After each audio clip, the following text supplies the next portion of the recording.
Hi. Hey guys. So I am here. What's up? What's up everyone? Good evening, good afternoon, good morning. It's evening over here though. It's 6:04 p.m. I know I am 4 minutes late. I scheduled this live for 6, but here we are. I apologize for my late coming. So I'm just going to wait a little bit for more people to tune in and then we'll start the conversation promptly, immediately. Right? So we're just going to wait small. People are coming in slowly. Hi, escape mental prison. This your name, username is very interesting. Escape mental prison. Wow. Okay, so we have more people coming in now. Hi, Mali Tali. Nice to meet you. Hi, Edison. Thank you very much. I appreciate you. Hello, El Mari. So, okay, now we have more people in. I think we can start immediately. Thank you very much, Edison. I appreciate you. Right. So, this is going to be. Let me try and look at the camera now that I'm starting. Let me try and be official. I'm trying to be more official on here. Even though naturally I'm not a very official person. I'm a very like laissez faire. But with growth comes improvement. We are growing, so let me try and start to improve small small. Anyway, stop with enough with the blabbing, right? My brain. Um so is this conversation we're going to be having, which has been going viral on TikTok, by the way. This guy is getting, thank you very much, Mali, is getting dragged for filth on TikTok, and the entire situation is going viral, right? Where this Arab guy is being accused of being a blood diamond dealer. And for legal reasons, I'm going to be using words like accused, alleged, right? Just for legalities.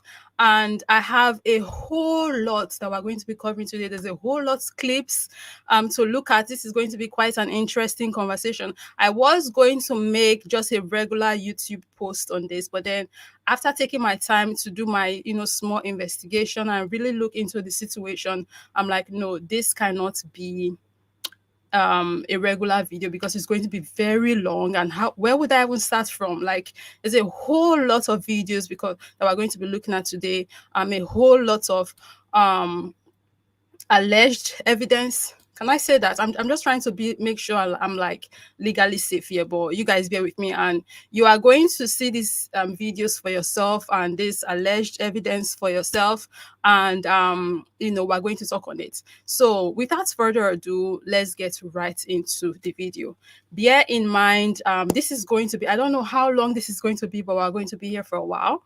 So get comfortable. If you need to go get a drink, popcorn, a snack, get comfy because this is this is heavy, right? So it all started when let me try and bring the files up, right? As we have this conversation. Where is it? Where is it? Where's the folder I created? So we are going to be looking at this situation as you saw the thumbnail. Where is this? It's three key um people involved in this. So there is the Arab guy, and there is the wait. Okay, no, looking at the wrong place. Yes, I have to say for entertainment purposes. Thank you for giving me that term here. Karen Mitchell. For entertainment purposes, I have to say that, right? That's what we are looking at today, this entire thing. It all started, so there are like three main people that are involved in the entire Blood Diamond Arab guy saga on TikTok. Of course, there is the guy in question who, by the way, his name on TikTok is Trax NYC, and he is a jeweler. Is that what they call them? Those people that are into jewelry business. Like he deals on all them jewelry, the gold, the diamonds, the silver, all of that, right? So this is him and the person that is being alleged to be a blood diamond dealer. There are videos, by the way, of him in Africa that we're going to be getting into. Like I said, this is a lot, right? So next involved is this brother here. His name is Issa on TikTok. And he is the person who really made this entire thing go viral on TikTok, who did the calling out. And, he's seen now like a hero because of the work he's doing. And the case, by the way, on TikTok is still very much progressing. But, we're going to be covering so far what has been said and what has been revealed. And of course, I believe there's going to be a part two, maybe via live or maybe by a regular video on the situation, but we'll see what happens because the thing is still progressing and a whole lot is still happening on the case and it's spiraling, right? It's getting bigger and bigger and bigger. But this man, this brother on the screen, Issa, he's the one that's really like, sent the entire case out there and made it very popular. But of course, he's not the first person because, funny enough, there have been people who have been calling this Arab guy out for like I saw videos from like way back 2 years ago, a year ago. People have been calling him out, and we're going to look into those videos, right? But none of them really made waves. They made like they gathered little tractions here and there because they have thousands of likes and couple tens of thousands of maybe even 100 sometimes of views. But the case did not really go as viral until this brother just, I don't know what happened, but you know how life works, right? Things happen the way they do, and the case blew up, and now a whole lot of people are talking about it on TikTok since brother Issa, as you can see on the screen, that's his picture, got wind of the situation, and then the rest basically is history now at this point, and it's still unfolding. And that brings us to the third person. I just want to quickly give introductions to the three main people involved in this situation so we can really have a nice intro and a nice breakdown into the situation so everybody is well aware of how everything went down. So thirdly, we have this brother on the screen. His name on TikTok is Shadow, right? That's the name he goes by on TikTok. And he, in this situation now, a whole lot of Africans have tagged him the coon, the house slave. Excuse me, a lot of Africans and lots of our brothers and sisters in the diaspora as they watch this thing unfold. He Shadow has been dubbed the coon, the sellout, the house negro, house slave, those terminologies, because of how he chose to react when this entire thing happened and the side he chose to take and the kind of videos he made because of this. So without further ado now, we're going to get straight to, the entire situation. So this thing blew up to the point where we even have non-black people, white people, all of them other people, right? Very involved and invested in the case. And I think I want to, you know, play this clip first so you guys can see what I'm talking about. Because we're going to be looking at a whole lot of examples. I didn't want to Following the I didn't want to like make sure I try to make sure like I compress this information as much as I can because there's a whole lot, like I said, we're going to be looking at today. But I just want you guys to have like a clear idea, as concise as possible, as exactly as to what exactly is going on, especially for our brothers and sisters who are not on TikTok, because I'm aware that not everybody is on TikTok, right? So I want to make sure I give you guys as clear as possible of a picture of what is really unfolding. So, is anybody else following the Trax NYC drama that's going on right now? Oh my gosh.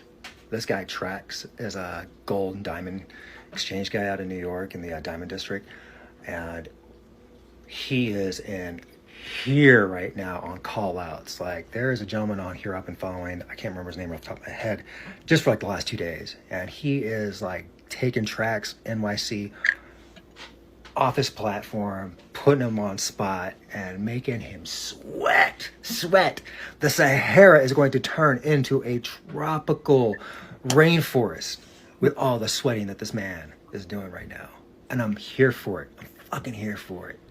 Yeah, I know my phone has gold in it, and that gold comes from bad places, but I get that. And I understand where the irony behind what I'm saying here.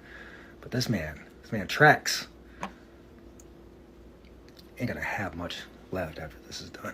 Not a dime! You like my necklace, by the way? Found it.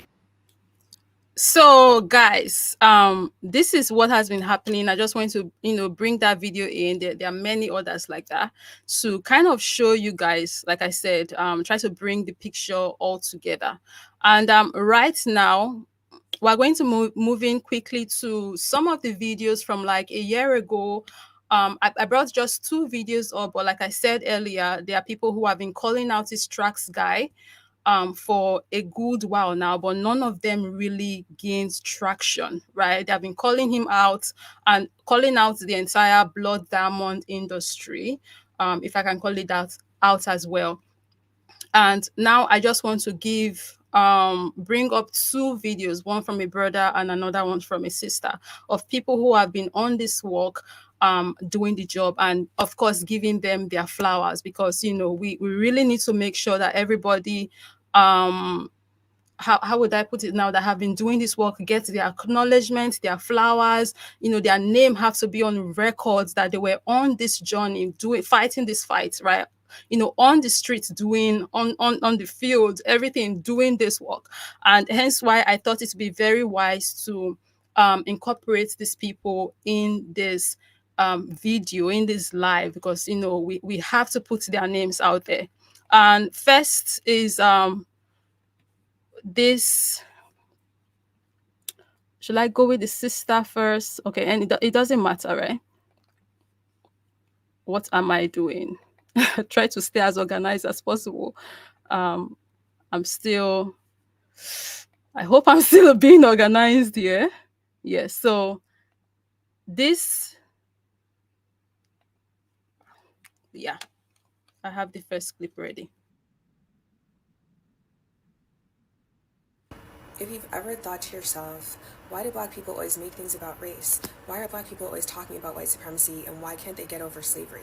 I want you to pay really close attention to the white savior language that Michael Rappaport is using in this clip to justify having people in actively genocidal work conditions.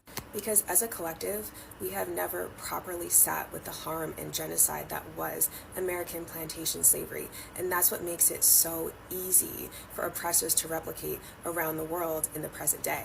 Because if you can convince people that having folks work in genocidal conditions is actually the most dignified thing they could be doing, it's easy to keep them as happy consumers.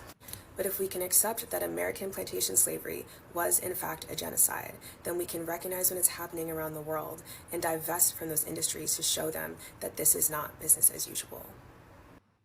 So this is from sister on TikTok. Her name is __ at _ lawyer bay, right? And her credit is very boldly stated underneath, because giving credit is very important, right?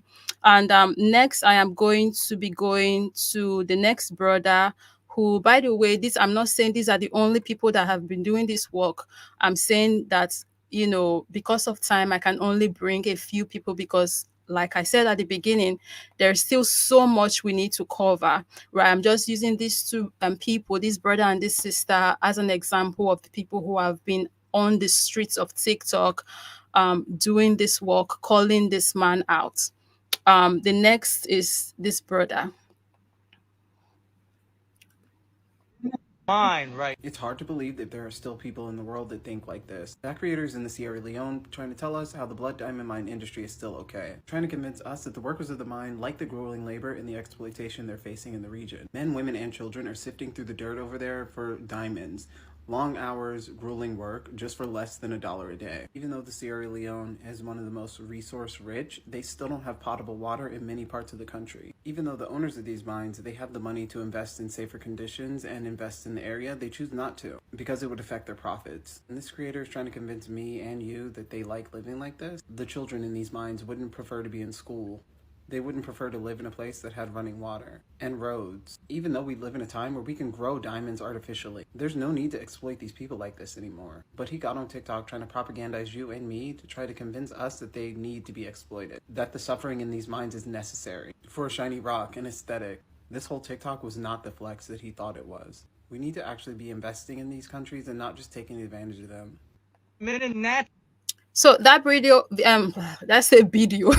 That video was from our brother who goes by the name on TikTok, Trap Witch, right? So now I'm going to be moving on to the videos that they stitch to show you guys this guy who I'm finding out now that is Arab, which I did find before I even started this live. Why did I not go back into the title of that video to change it to a pew?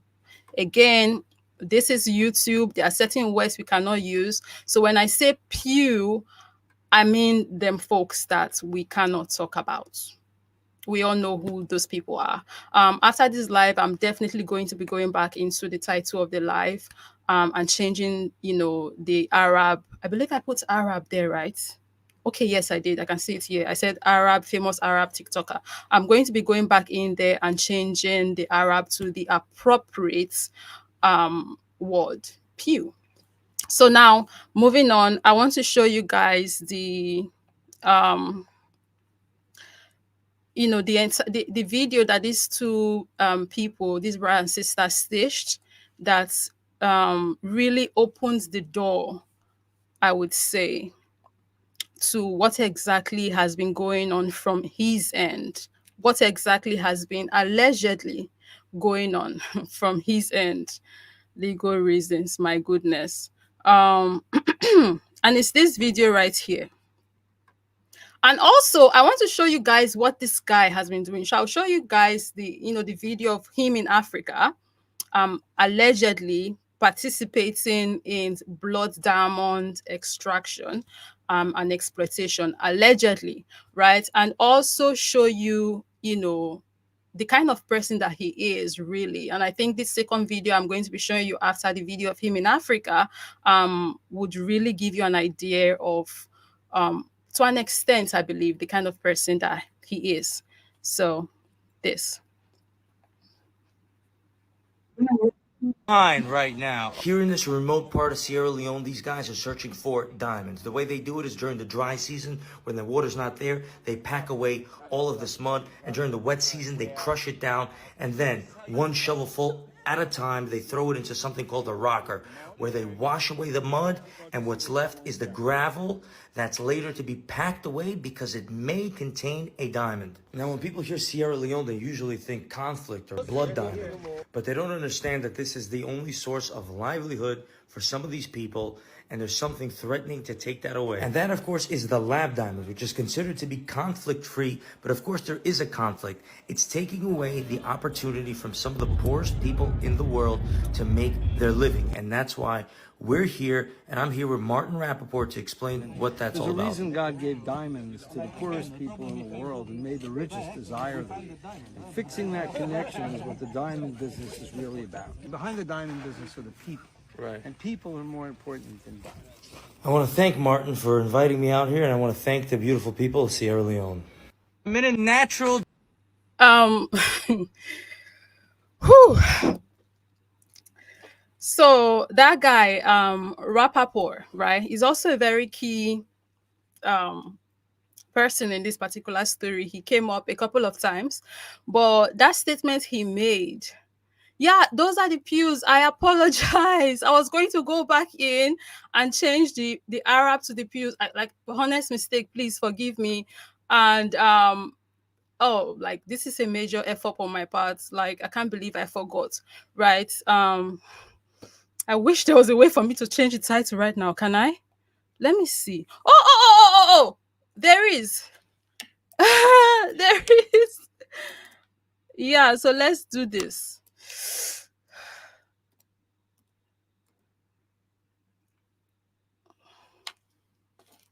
I'm so sorry I'm quiet. Like, there is actually a way for me to change this. If you go and learn computer and all of these tech things, since you want to be doing content creation, you say no. Now see yourself on the internet, not knowing how to do simple stuff. Okay. E? Are they saying I can't change it? Stream must be scheduled in the future and within 1 year. Please edit the start time. They are saying I can't. They're saying I can't change it. They're saying I can't. They're saying I can't change it. Oh, I think it's changed already. Oh, it's changed already. Yeah, it's changed already now. Why were they telling me? Anyways, moving on. So yeah, like back to the Rappaport guy. Please, guys, tell me. Let me know if you can see the change, the Arab to the to the pews I put in there. Let me know if you can see it because I think I have, and I'm seeing it here. The update. I'm seeing it here. Right. Okay, I think you guys can see it. Okay, so now we can move on. That guy saying, I remember when I first saw that clip of the Rappaport guy, the white guy in the suit with a face cap on, saying that there's a reason why God gave diamonds to the poorest people. I'm like, if we really want to think about it, that makes no sense. How are they the poorest if they are the ones with the diamond? Like that don't logically make any sense. But you would not really pick on that if you don't really pay much attention. He said there's a reason God gave diamonds to the poorest of people and then make the richest people want to have it or whatever I said, but this is me paraphrasing. If the poorest of people are the ones with diamonds, how are they poor if they have this precious mineral or item? But then that's the thing. That's what they would want you to think, that these people are poor, right? Even though they have these resources that are expensive, they are the poor ones, not the ones who don't have these things. So these are the things to look out for. Now, very quickly, I am going to get down. We are going to be getting down like seriously into the entire gist. The Israelis should be exposed since they are beyond the blood diamond in Africa. See, them folks are very involved in a whole lot of things that's been going on. They have been, can I call this evidence right now? Again, alleged evidence that have shown how involved them folks are in Congo and some other places on the continent, right? And all of the things that has been going on there. But now I'm going to be showing you guys the second clip to really, I think this clip is going to help show you guys, more on like personality of the Trax guy. The one I made mistakenly called Arab at the beginning, that is actually a pew. So now $50, but we're gonna make it around $60,000 right now by icing it out. Now this pizza is also $1.50, but this one is gonna be around $15,000 with about 100 carats of VSF, while these are SI2. So this slice with SI is 60,000. This one with VS is around 15,000. The most expensive slice of pizza in the city. And we're gonna find out why it's more expensive than the VS. So why is the SI slice worth 60 bands while the other's 15? Well, we're gonna have to take off the diamonds, have them cleaned by Jin, and then put them into this machine. He legit puts diamonds on pizza or pizza. I don't know why I always say pizza. One, when you test it, turns out blue. Pizza two, when you test it, turns out red. And the red means the diamonds were made in a lab. Natural diamonds have a limited supply, while lab diamonds have an infinite supply, and the price keeps going down. This video, I don't know if people want me to play it again because I feel like I want to play it one more time. But again, just like the first video, the one we saw him in Africa, he's basically justifying why allegedly blood diamond is better off than lab grown diamond. In the first video, he said, oh, lab grown diamonds are bad because like they're taking money from the African people that they're actually allegedly exploiting. So he's saying, like, why would you want to go for lab diamond when you can go from lab grown diamond, when you can go for this diamond that we got exploiting people, giving them coins basically for them instead. Like you are trying to take money off my pocket when you go off lab grown diamond. You are supporting the answer exploitation of people when you go for lab grown diamonds. Join me and allegedly exploit people with me so I can continue to be rich and continue to have my money. Like you are a problem to my business basically. Um so This slice of pizza is $1.50, but we're gonna make it around $60,000 right now by icing it out. Now this pizza is also $1.50, but this one is gonna be around $15,000 with about 100 carats of VSF, while these are SI2. So this slice with SI is 60,000. This one with VS is around 15,000. you know what I find like very it's just the way this video seems to me, and I don't know if it seems like the same way to you people, that people have to be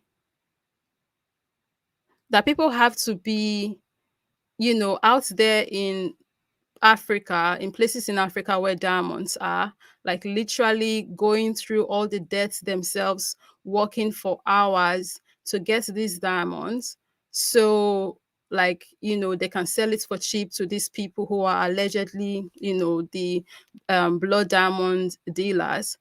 So they can get these items and then come put it on pizza. I don't know. There's something about this image for me that is very that I don't know. Like I've been struggling to find the right words to really convey how I feel about this particular image, but like there's just something about it for me. Like I just don't know, and it's very off-putting. Not because I want to be clear, not because like I'm a like crazy over diamonds. Because personally, I don't care. I don't think I'm. It's not. I don't think I'm never going to buy a diamond. Um, but then again, like to know the process this was gotten through, right? And how the people who actually mined for these things allegedly did not even get like a percent of what this person is going to get. And then you start seeing these things on a pizza. It's just like it's very there's just something about it. But moving on.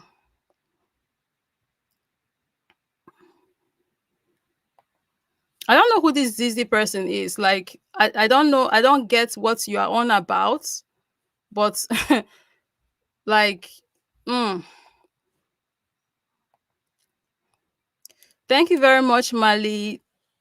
I appreciate you. Thank you very much, brother. So now I'm going to be going to sharing. Now we're going to be entering very deep into the main conversation. All we've been doing since is the introduction. Now I'm going to be introducing you guys to um I'm going to be introducing you guys to Issa and his videos and how everything went down and how we got here. By the way, this is Issa's TikTok for his credits. On TikTok right now, he goes by at Siwa Bomb. And there is a story behind that, by the way, right? And you guys will understand what that story is. So on top there, you can see his name Isa, ISA, and down below his art is at Siwa Bomb on TikTok. Siwa Bomb spelled SEWERBUM. And there's a story behind that name because, you know, we're going to get into that. But I just want to give his credits. And the reason why I'm doing this like this, unlike the brother and sister I mentioned earlier, is because there's a whole lot of clips to go through, and I could not start going individually writing his putting his handle on top his videos for credits. So I wanted to make sure that I incorporated that at his credit at the beginning when we get to his point. Because there's a whole lot of videos that I have to go through from him, but I could not start going into the videos individually and start putting his name on all of them like that. That's why. And again, to explain, you know, when you download something from TikTok, a video from TikTok, of course, they have the TikTok watermark on it. But from my experience, I don't know. It's not something that YouTube really likes to have, like, you know, another platform's watermark, like a lot of it, right? So that's why you find that sometimes creators would find an alternative means to download these videos and then, you know, handwrite, not really handwrite, but in an editing app, like write down the person's handle instead, because then you can get, you know, the community guidelines. There's a whole lot of it, and there's a whole lot of, you know, things you have to do to make sure that you bypass all of these issues. So I just want to be clear as to why that is the case, why I go down this route instead. So now we are going to be going to Isa and how everything basically unfolded thanks to him. So this is the very video he made. And at this point, nobody knew. I'm not even sure even him knew. He himself knew that, you know, it's going to snowball like this after this video. But or after the first three videos I believe he made. I think everything started unfolding after the third video he made, because he was doing some kind of like just educating. And then but then let's start off. Enough of my talking. Check this video out. You're absolutely gonna love it. Wait till the end. This is the way you buy diamonds if you really want to save money, and I really want to offer good prices to the consumer. You know that guy? There's more. Wait for it. So I got a lot of gold in my hand, and we're going to count exactly how much it's worth. Each kilo is at an all-time high of $77,400. That is absolutely amazing. There's more. So this is a diamond mine. And once the diamonds are depleted, there is still a future for this mine. Wow. He's in Africa looking for diamonds and gold. Alright,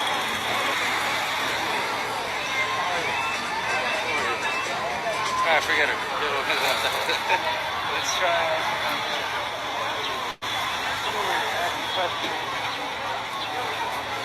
You gotta choose one. The traction figure in gold or the $100.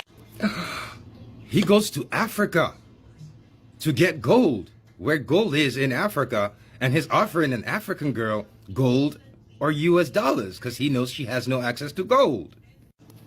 Now here's something you're definitely going to find interesting.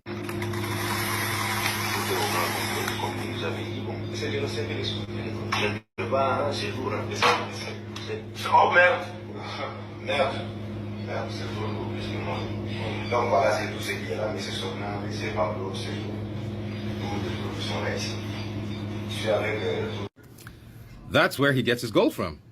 That's where he gets his diamond from. Have you ever heard the name Dan Gertler? Dan Gertler is from that country we all cannot name. He has ties to that guy. Same country, funded by his country. They are the ones funding and starting wars in Congo.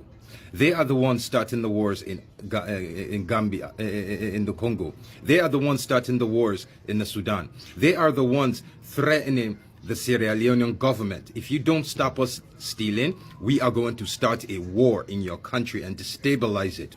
And then he comes to TikTok. He has 1 million followers. So African people, We have to start being proactive, not reactive. What if we all started Count exactly how much it's worth. Hi God, I don't go spoil them. I want to correct that. What did I do? Anyways, ignore me. Let me just let it continue playing. Sorry. I'll say what I want to say later. Donc, You gotta choose one. Where was gold? Now here's something you're definitely going to find interesting.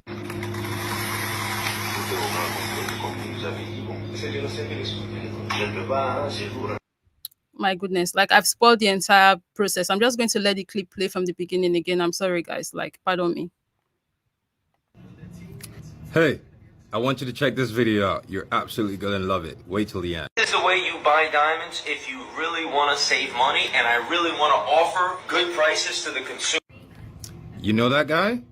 There's more. Wait for it. So I got a lot of gold in my hand, and we're going to count exactly how much it's worth. Each kilo is at an all-time high of $77,400. That is absolutely amazing.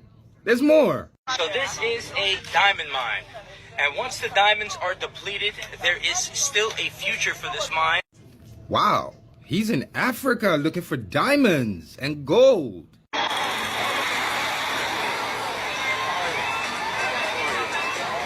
Ah, forget it. Let's try.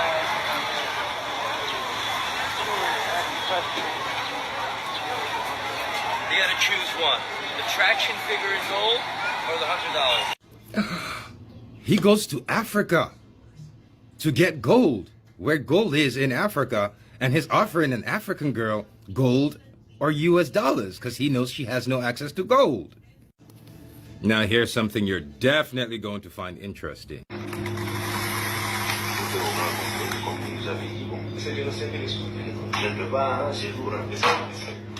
Oh merde. Merde. Merde, c'est tout, excuse-moi. Donc voilà, c'est tout ce qui est là, mais c'est Sofna, mais c'est Pablo, c'est beaucoup de gens qui sont là ici. Je suis avec That's where he gets his gold from. That's where he gets his diamond from. Have you ever heard the name Dan Gertler? Dan Gertler is from that country we all cannot name. He has ties to that guy. Same country, funded by his country. They are the ones funding and starting wars in Congo. They are the ones starting the wars in Gambia, in the Congo. They are the ones starting the wars in the Sudan. They are the ones threatening the Sierra Leonean government. If you don't stop us stealing, we are going to start a war in your country and destabilize it. And then he comes to TikTok. He has 1 million followers. So African people, we have to start being proactive, not reactive. I want to be clear, he has 2 million followers, the Trax NYC guy on TikTok. That's how famous he is on the platform. 2 million followers. But let's continue.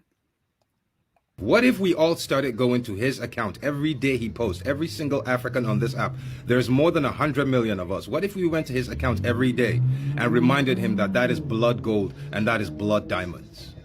What if we did that? And Africans immediately start doing exactly that. Not just Africans, a lot of people, both even non-Black, non-African people start doing that.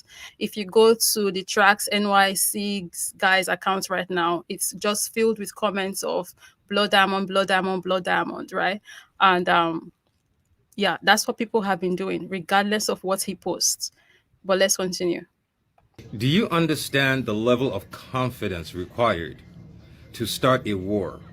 That children, 5, 6, 7, 8, 9-year-old children are dying in mines for you to get that same product of that war, to come on TikTok and be giving people out, hey, you want that, to even have the nerve to show yourself going to Africa, where you know you are stealing it, you are killing children for it. So us Africans, we cannot rely on anyone to help us. They don't care. They want diamond rings. They want golden chains. They want to be on this app on engagement talk. They want to talk about having the biggest diamonds. Our children are dying for those diamonds. We cannot expect them to speak up for us Africans. We have to do it ourselves. Trax NYC. Go to his website. Go to his profile. Go in there. Every jeweler, let's force them to show us how they got it. We know this guy's got everything he's got is stolen. We know it's blood diamond. We know it's blood gold. What are we going to do about it? So this was the very first video brother Issa made on his TikTok. And this was how the conversation started. Again, people have been making video on the Trax guy, but none of them really made traction like that. But this was how the story basically started and how he started making waves. Now, well, and him and the story, of course, started making waves, and the entire situation started making waves. Now, I'm going to be showing you guys the second video he made um after this video, and this is it right here. C'est que c'est que quelque part, hein, c'est lourd. Hein. Oh merde! Merde! Merde, c'est trop lourd, plus que moi. Donc voilà, c'est tout ce qui est là, mais c'est Sogna, mais c'est Pablo, c'est beaucoup de gens qui sont là ici. Je suis avec tout le monde qui sont là, toute l'équipe qui sont là ici, qui sont venus. Donc il y a sécurité. Le reste maintenant, je vais les écouter. Did you see that? Those are UN peacekeeping forces in the Congo. These are the people that the United Nations are sending to the Congo to stop the war. Did you see how much gold that guy was selling? Just in the comments, just estimate. Can somebody just estimate how much gold that is? And for them to sell that much, right?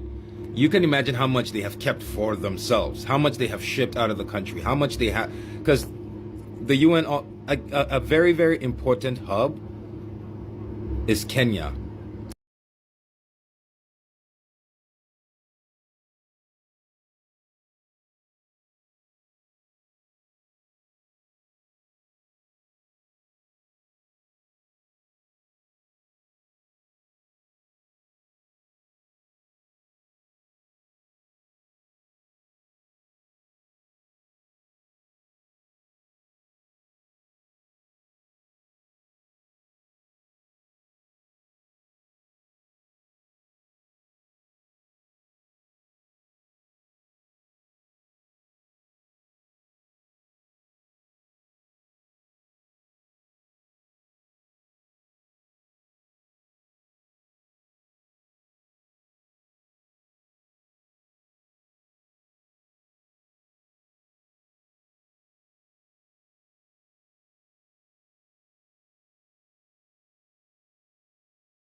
A lot of this stuff goes through Kenya, out of the Africa, and UN just got a base in Kenya. All of these things are connected, man. The Kenyans fighting right now. You have to stop these. You have stop. Get Ruto out. You are helping Congo.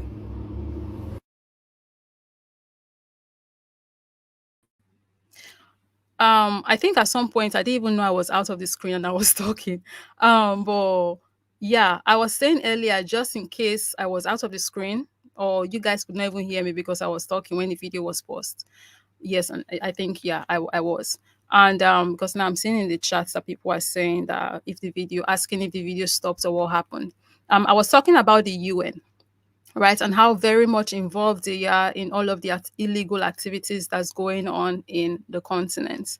I have a video that I'm going to be putting up. I think I should even put the video right now of a situation where a UN truck that was caught smuggling gold out of Congo, I believe.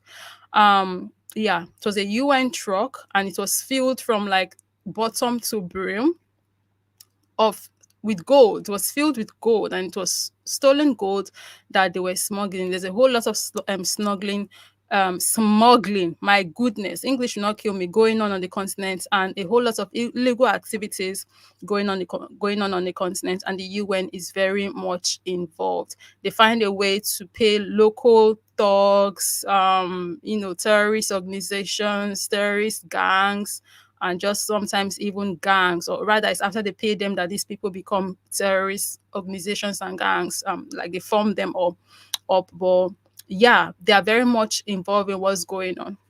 And I'm going to be sharing that clip later on. But for now, I'm going to be moving on to the next clip, I believe, that brother made, which is the third one.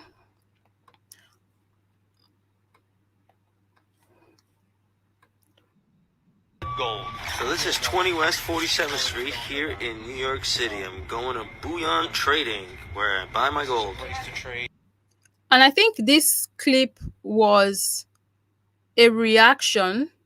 If I'm not mistaken, I tried to get things in chronological order as much as possible when I was looking into the situation, so that we can follow in a nice progressive manner on the case, on the situation. Can I call it a case right now?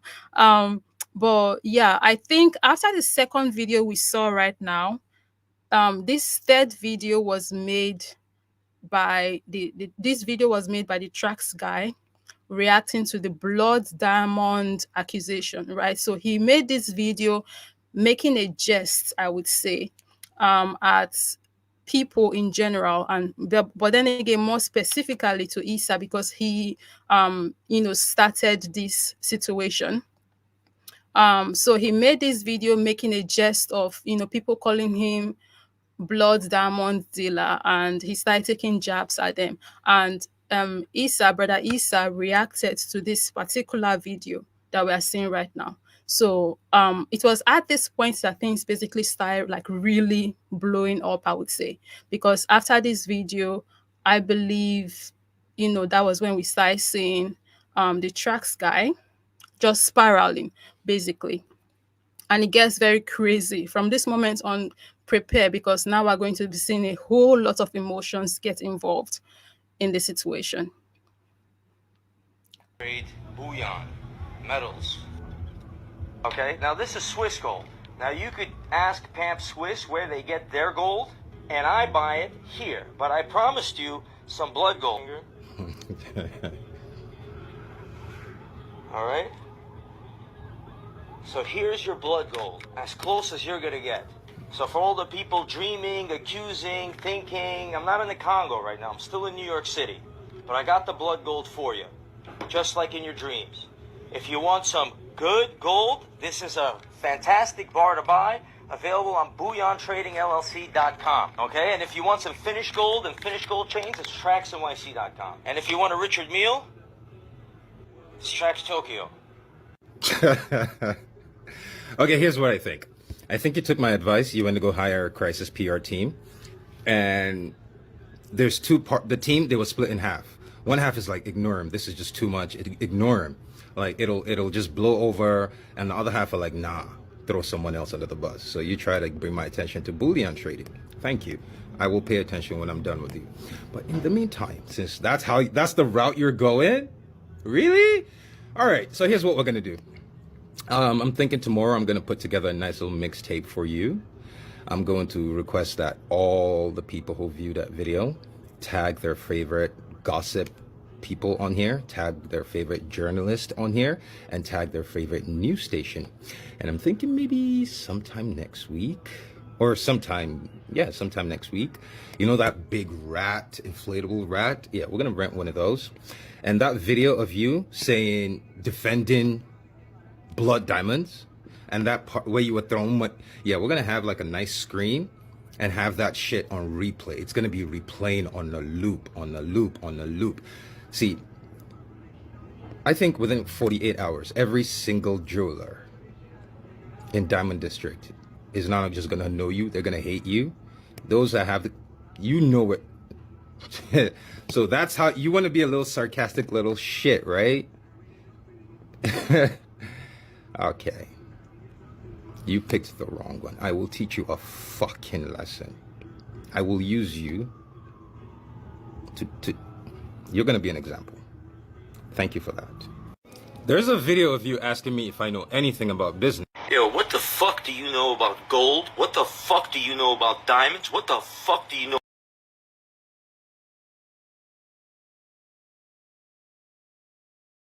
Okay, so this is me realizing at this point that thinking um I was actually wrong in the order of how I arranged these videos. But then again, I think it's too late for me to make any changes.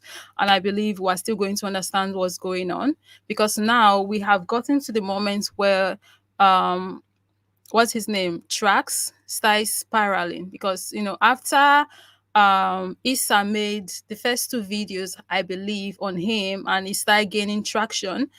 Trax, the alleged blood diamond dealer, started spiraling and making some very emotional videos. And this is where we are right now.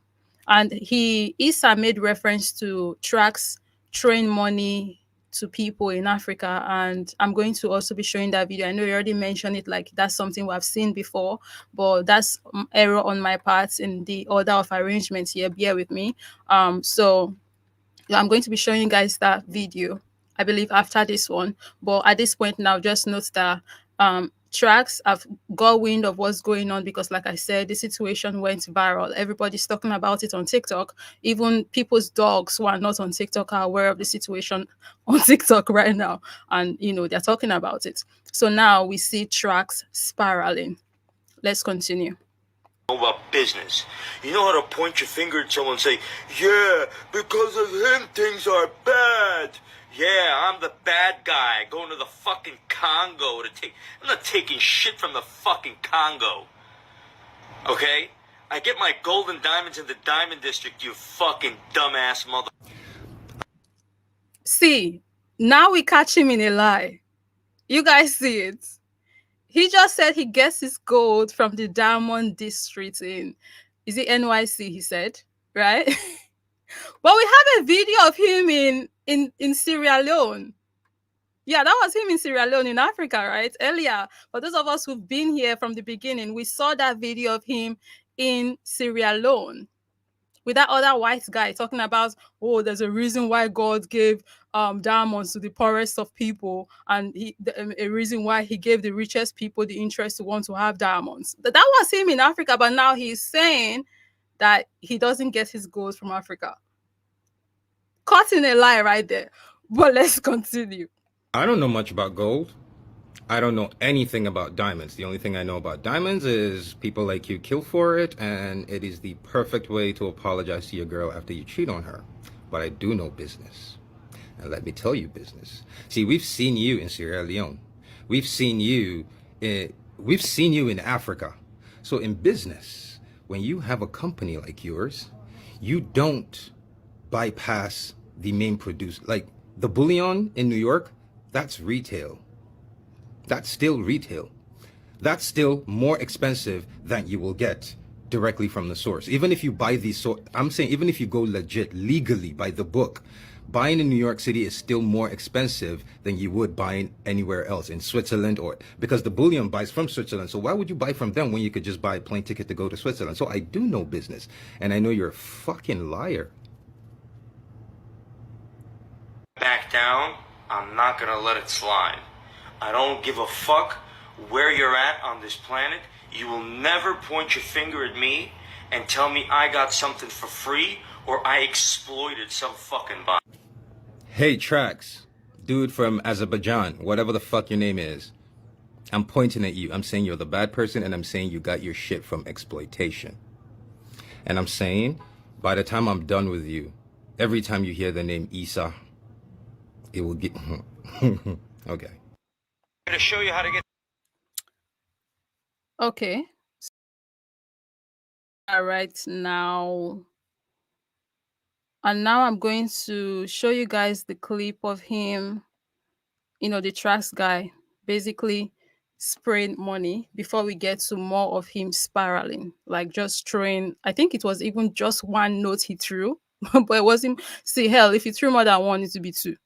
But according to him, this is him giving to the African people, giving back, being, some kind of good Samaritan or something, or philanthropist. And you will get to that in the future. Him talking about how he went to Africa to help the African people. But let's get into this. To Sierra Leone, where I got a chance to visit and bless people. And I was cursed for it, but we're going to talk about that because I was accused of blood diamonds or something like that. Yes, let's talk about Sierra Leone, especially those poor peasants that you just take that, peasants. Let's talk about Sierra Leone. This Sierra Leone? The kind of mineral resources we have in our country is enough to take care of everybody in that country. We should not have a single poor person in Sierra Leone. But unfortunately, we are not given the free will to make decisions on our own mineral resources. That Sierra Leone? Where the First Lady just said they have enough wealth to ensure that no one is poor. The ones you were giving peasant money to. I wonder why they don't control their own resources. And I wonder why you were accused of blood diamonds. I wonder why. Contain a diamond. Now, when people hear Sierra Leone, they usually think conflict or blood diamond. But they don't understand that this is the only source of livelihood for some of these people, and there's something threatening to take that away. And that, of course, is the lab diamond, which is considered to be conflict-free, but of course there is a conflict. It's taking away the opportunity from some of the poorest people in the world to make their living, and that's why we're here, and I'm here with Martin Rappaport to explain what that's all about. The reason God gave diamonds to the poorest people in the world and made the richest desire them. Fixing that connection is what the diamond business is really. Would you look at that? There's a video of you in Sierra Leone defending blood diamonds. You're saying lab-grown diamonds are the biggest threat to blood diamonds, and if people switch to blood diamonds, if people switch to lab-grown diamonds, then the slaves in Africa will not be able to make a living. Both you and Mr. Rappaport, whoever that guy was, Mr. Rappaport, who believes that God gave us poor Africans the diamonds, and you wealthy whites, Europeans or Israelis, I don't know which one it is, the desire.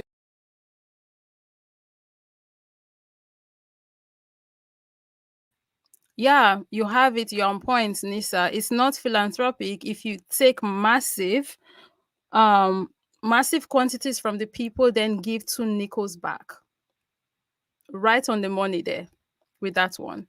And our sister here, Eyes Open Defy, she says he has the same logic as a colonizer. Very true. Very true. Maybe because he's actually, part of a group of people that are presently colonizing. He's a pew, right? Maybe, just maybe, that's why he has that mentality. But let's continue. And the diamond industry is about bridging that. There's literally a video of you defending blood diamonds. So I'm confused. What is it that you smoked that's got you forgetting of the existence of this video? I'm genuinely curious. And met the rest of my team for our mission. We're out here in Africa, and we're going to be burying some gold and silver. Of course, I brought my own gold and silver from my jewelry business that I've been building for 20 years, as I was going to stash it like I do everywhere I go. But before that, we went to a local mine where people are looking to earn some. So you went to Africa, where blood diamonds are a thing that you defended. Blood diamonds are, by definition, diamonds gotten through death caused by conflict. Conflict created by an outside force for the sole reason of going to exploit those same diamonds. Because if it's peaceful, there's a process. You will have to go mine it, then go through the legitimizing it, then go through cleaning, whatever. Then you go through licensing, getting the certificate, then customs. Then by the time you get it to America, it would have cost you a lot of money. So people don't want to go through that. So they start and create chaos, war, where people literally lose their lives over diamonds that you've been defending. You went there to be altruistic by hiding gold you brought from the West to a place where they're being killed for it, to go hide it where people are being unalived to dig for diamonds. And your version of altruism is to hide it so that those same slaves that you're throwing change to can go dig for gold and silver. That's your altruism.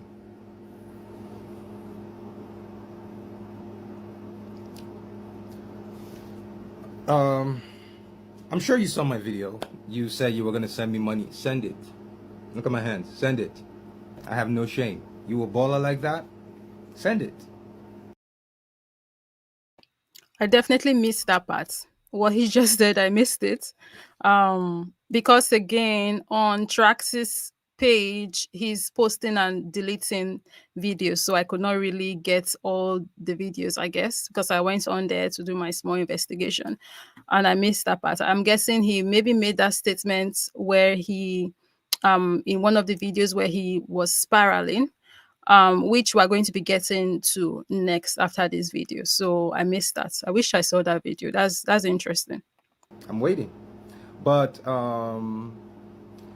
we need to, this video of you defending blood diamonds, we need to talk about it. We need to focus on it. Yes, I'm a bum from a sewer. I told you this fabric was made out of recycled toilet paper used to wipe baby diarrhea. It is the best fabric you can find in the sewers that us bums live in. But let's address that video. We'll then move from there. And remember when I said at the beginning that his username on TikTok, Siwa Bomb, it has a story behind that. That's because it was Trax that gave him that username gave him that name rather, tagged him a Siwa Bomb.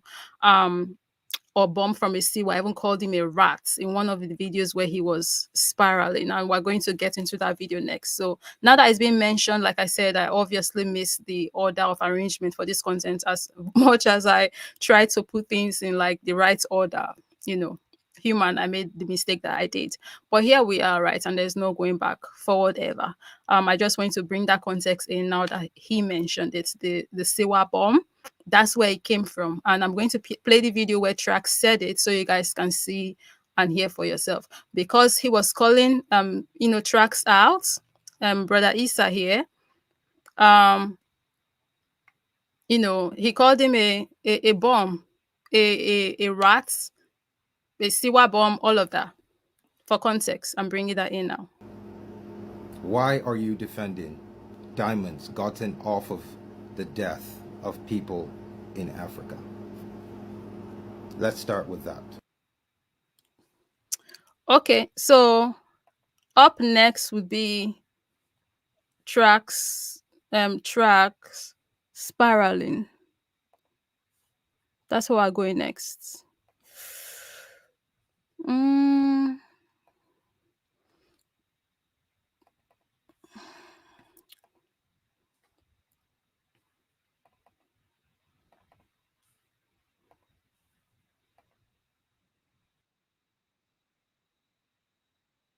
So for context, this is after the entire thing started what's happening, unfolding. Can you guys hear me? And I hope you guys can. Am I still in the live? I think I am. Okay, so for context again, this is after the entire situation started gaining traction, and what's his name, Trax made, we can call this a response video. So this is it.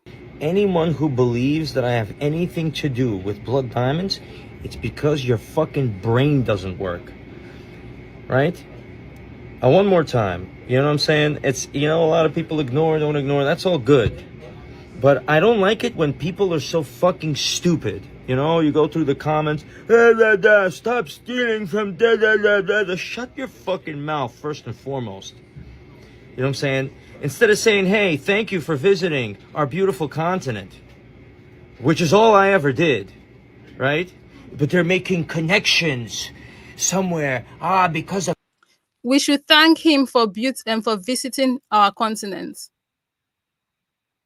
Like, I don't understand. Did we ask for this man to come over? Like, we should be grateful he visited Africa. Why? Like, this is the audacity. This is the, what do you call it? The superiority mindset. This is the savior complex we talk about. We should thank him for coming down here and, again, allegedly for legal reasons, I'm saying that, um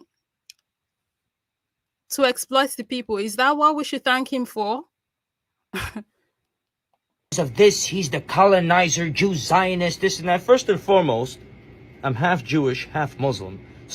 That doesn't even make any sense. How can you be half of two religions? Is there something I'm missing here? I remember when I first heard it, I was like, wait a minute, you are half Jewish, half Muslim. What does that mean? It's like saying I'm half Catholic, half Protestant. What? Like, it's a religion. It's not, is it an ethnicity now? It's like Muslim and ethnicity. How anyways, maybe I'm the dumb one here. You guys will let me know. Maybe I'm the one that don't have sense. Half Jewish, half Muslim. Let's continue.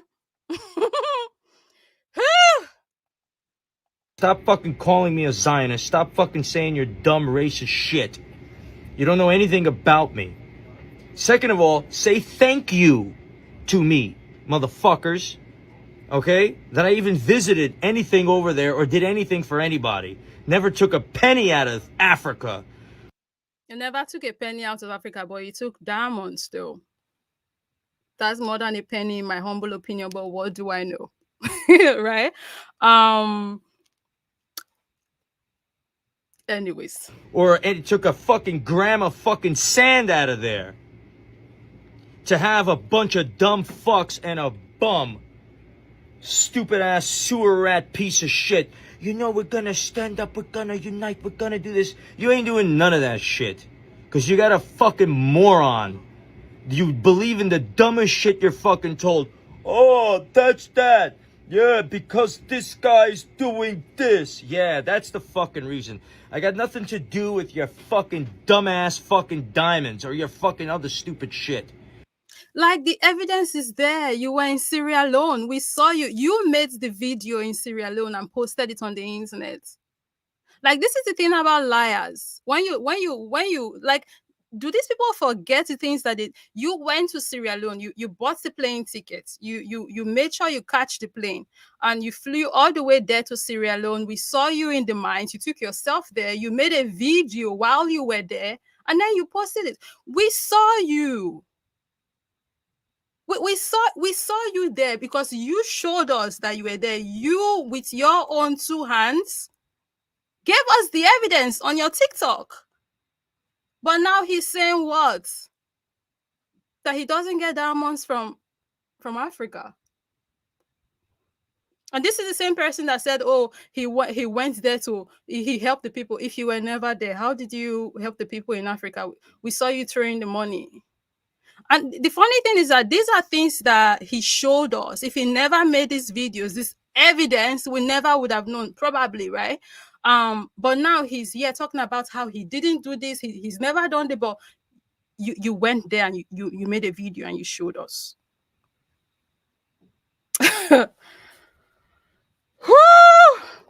You ungrateful fucking pieces of shit. And now they are ungrateful pieces of ish. I guess everybody, including the people who are maybe Issa's followers and Issa himself, right? They are ungrateful. What have this man done for these people? Are you saying this the savior complex you call this? Is this the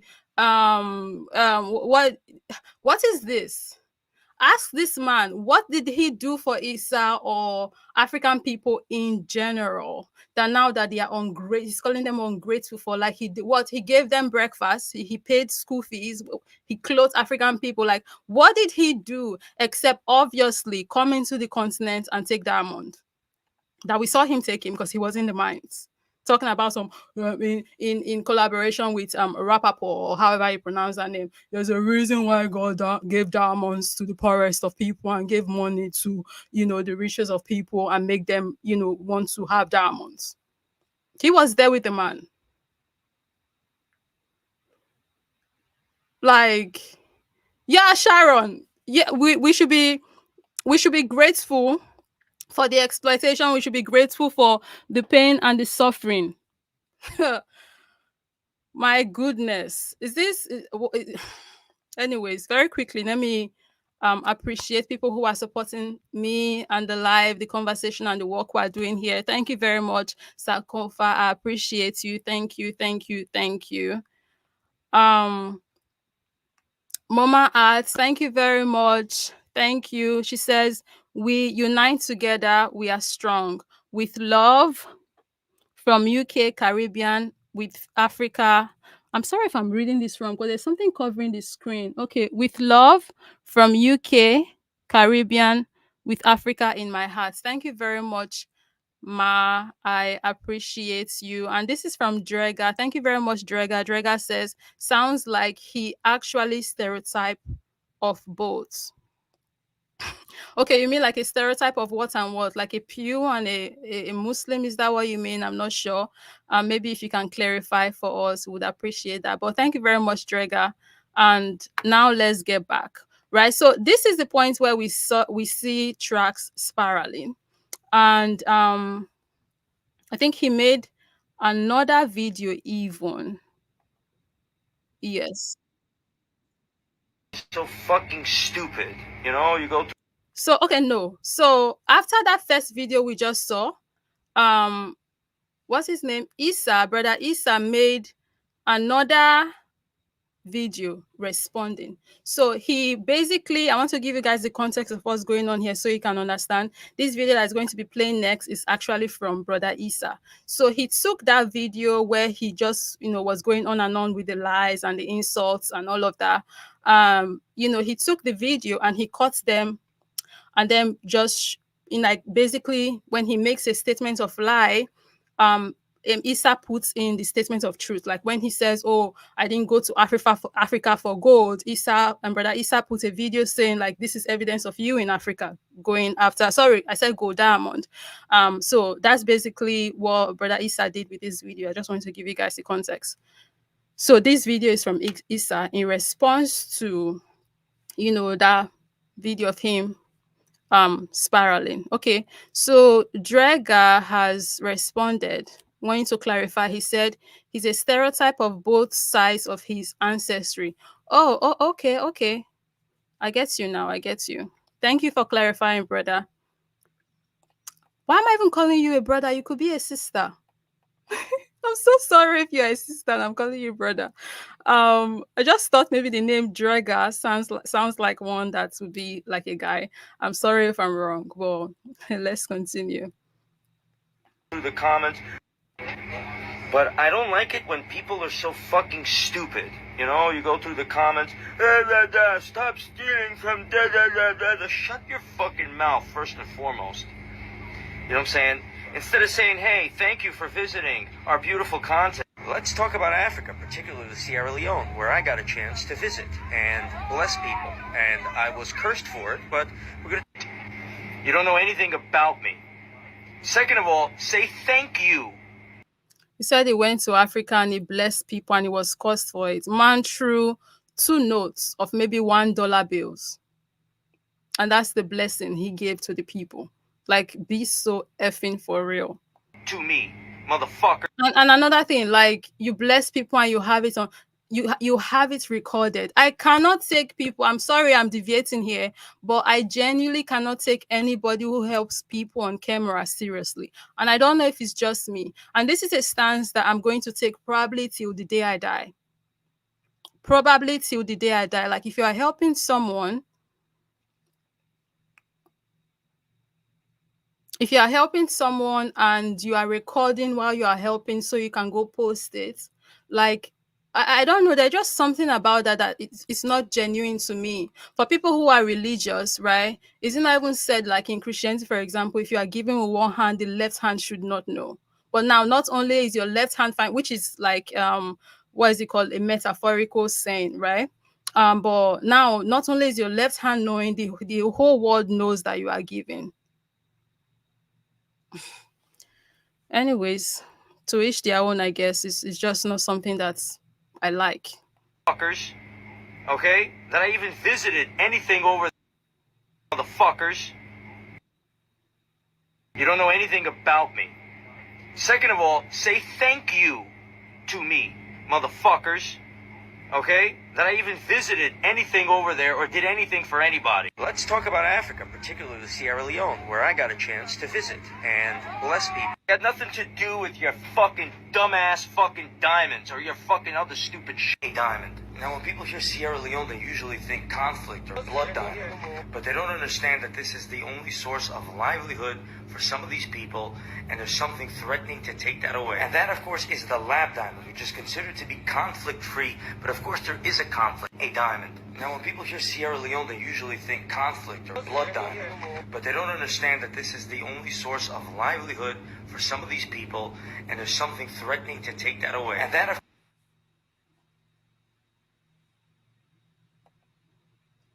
And generally, this is where I stand. So I believe that this is someone that needs to be banned from the continent. This is like a danger to African people. This man just being able to roam free like that. I think this is someone that needs to be like permanently stamped out of the continent. But then again, what can I personally do? Nothing. But yeah, I share your sentiments, because this one just isn't it. course, is the lab diamond, which is considered to be conflict-free, but of course there is a conflict. It's taking away the You ungrateful fucking pieces of shit. Let's talk about Africa, particularly Sierra Leone, where I got a chance to visit and bless people. And I'm here with Martin Rappaport to explain what that's all about. The reason God gave diamonds to the poorest people in the world and made the richest desire them. Fixing that connection is what the diamond business is really. You really don't know when to quit, huh? Keep giving me stuff. Thank you.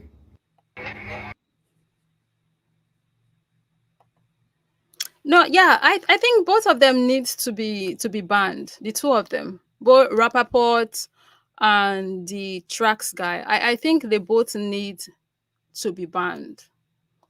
But then again, here we are. They are not, at least not at this moment. And hell, do I even know if they are ever going to be? No, I don't know that, unfortunately. But they both need to be banned though.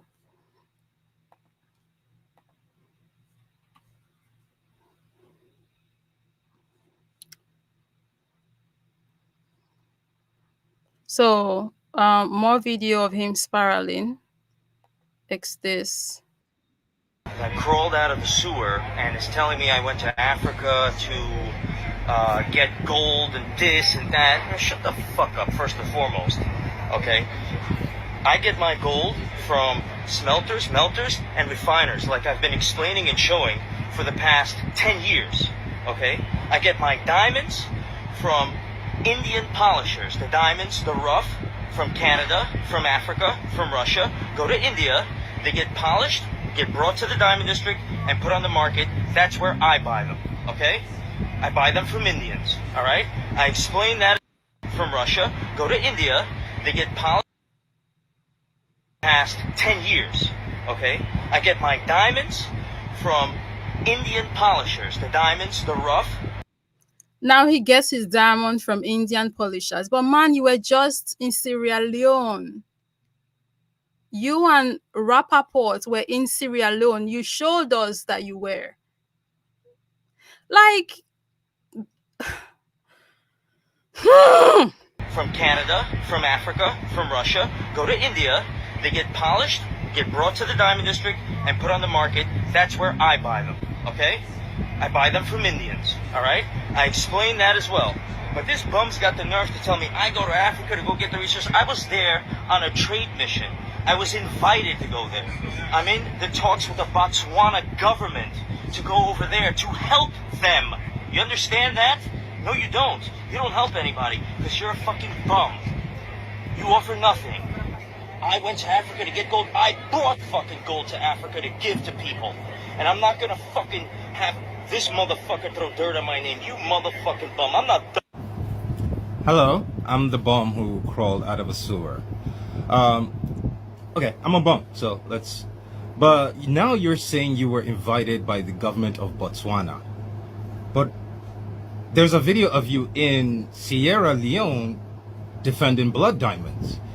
And I just uploaded a video of the president's wife saying you and your people threatened them with chaos, with a bunch of shit. But let's ignore.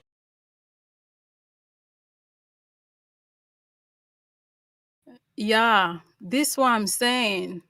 The black brother spoke more eloquently. So how is he a bomb? He's the one on camera tracks using all the swear words available in the book, using all the insults. Like can't even speak straight. You have all of this money and you can't even fix your vocabulary. You can't even talk like you are a well-educated person, but you are the one calling, the brother who's not even using swear words and speaking, just being historical on camera, talking about yeah, he's the bomb, not you. Like this is talk about the projection. The black brother speaking the truth, being so calm and eloquent is the bomb, and not the man who is like rah, rah, rah, rah, rah. You effing this and you effing that. Oh my days. That. I'm a man, you're a man, right? You're on that. I saw you, like, shut the fuck up. I'm not done. What the fuck are you gonna do? You have governments behind you, Mr. Man, because of who you are, because of, we know the community. You have governments behind you. That's why you can go to my continent, steal diamonds, make a video defending blood diamonds, steal gold, claim you. What diamond mines do you go to in New York? Do these Indian in New York? Where do they get it from? That video of you in Sierra Leone, I posted a video of the First Lady of Sierra Leone talking about exactly what you and your people do. That video you uploaded, you claimed God gave my people diamonds, but gave you white people the desire because we're poor and you're better. So you talk about, I get your people. Do you want to know who I have behind me? Do you want to know how many Africans right now are mad that little kids are unaliving so you can wear that chain and talk? Brr. Go ahead, send your people. You can find me. It's easy. You can find me. You can unalive me. That's what you do. That's so easy. But you have wives and children, right? You have a wife. You got kids. You can't be throwing threats like that, brother. I have African people behind me. I don't have a government, I don't have anything, but I have people. You're a thief. You've stolen from my continent. We're onto you. Keep doing what you're doing. We're onto you. We know where your office is. We know where you get your products from, where you steal them from. We're onto you. You can threaten me all you want. We are onto you. Also, it's not lost that you claim to take gold and diamonds from Indians here in New York, who I don't know where, I don't know what mine in New York they find it from, and you take it to Africa, to Africans who have more gold and diamonds than anybody in this world. Like, which is very insane, wanting to gift gold to the people who actually have gold. Like, like think about it. Like, when I process that information, is like crazy. it just really goes to show how messed up things are on the continent. That you can be in Africa, but even you as an African person don't even have the kind of access that these people have to your resources. That someone can come on the internet and basically say that they bring gold to come give you. Someone who is in the land of a land full of gold. That says a lot. That says a lot. Now we don't know if this is true or not because it's what is basically what we're going. We just have to believe him. Believe me, man. That's basically what this is. Because Trax say we have to believe him. Do we have evidence of him giving out gold? No, we don't. We have video of him, or at least I have not seen it. But maybe there is. Who knows, right? I'm open to correction on that. But yeah, coming to Africa and saying you came to the continent to give African people gold, that is insane, and it speaks a lot of volume as to what exactly is really going on here.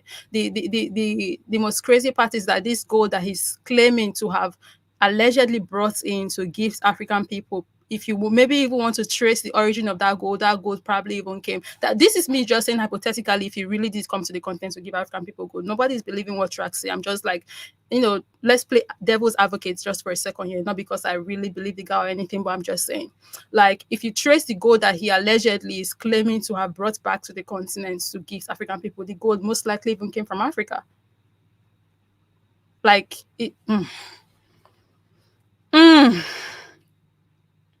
Who are dying for those same things. You're claiming to take it from New York to go get them.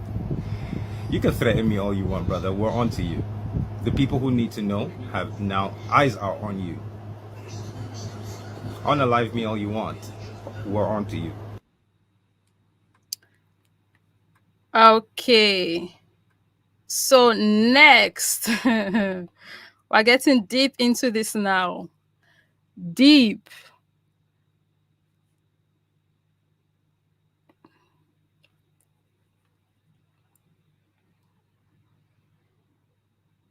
And I think the next video he made was one he wanted to speak directly, like, logically with the Trax guy. I think that video is very important to share as well. So I incorporated it into the list. So let's get into that. Trax. See, now I'm talking directly to you. See, this didn't have to get out of hand. This didn't have to get this bad. Really. Listen. I'm scrolling and I just saw your video where you had a very, very insensitive video of you in Africa defending gold mines in Sierra Leone. Sorry, not defending gold mines, defending blood diamonds. You said, oh, people think blood diamonds, but this is the only source of income. That was absolutely insensitive, very insensitive. You've seen thousands of comments, not just from me, from apparently other people have made videos on this before me. All you had to do was take that video down. No, in that same video, you stood next to a guy who put his arms on you and said that God gave us poor Africans the diamonds and gave the rich whites, Europeans or Israelis, I don't know which one, what he's being specific to, the desire. And the diamond industry is about bridging the desire between the rich Western white Israelis and us poor African diamonds. I don't know. I don't know who his because his I know he's an Israeli, I know his white, and I know his Western. So when he says us, I don't know who he's being specific to. All you had to do was take that video down and apologize. Not to me, just a general apology. Hey guys, that was an insensitive video. Blah blah blah blah blah blah blah. I take it down. Blah blah blah blah blah. That's it. Make for you're the king of street PR, shitty PR. Give like a 10,000 donation to the Congo or something, and that would have boosted your profile. Oh, but no, you just had to have the hubris of 100 men. But that's the thing, though.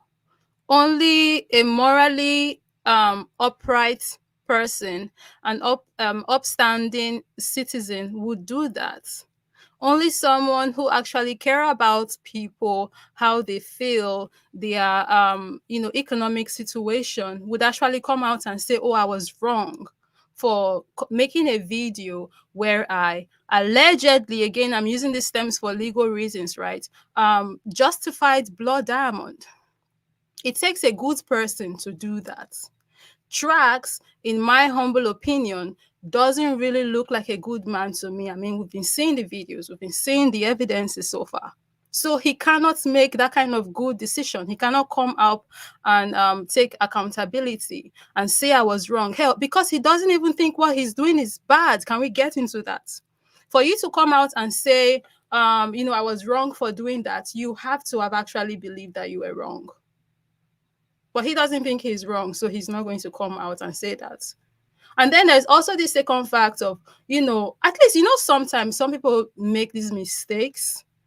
And even though they don't think they are wrong, because so many people are coming for them, they just come out for, PRO reasons, damage control, and just say they're sorry and try to fake this sad face and apologize to save their brand or to save their business or whatever. Just even though they don't feel that way anymore, they're just doing it because, like, oh, people are looking for it, right? But interestingly, he's not even willing to do that, so pretend, like, even though you don't feel sorry. I'm not saying he should pretend, but like, that's something some people do, and he's not willing to genuinely say sorry and feel sorry. He's not even willing to pretend that he's sorry and make a fake apology. We've seen them a lot. That's something some people do. And I think that says a lot about his person. I think it says a lot. I just want to put that out there. But let's continue. For you, what was running through your head is, how dare that nigger? The thing about it is, how do I explain this? This is something I've dealt with my whole life. Everyone just kind of a lot of people just generally believe I'm that one.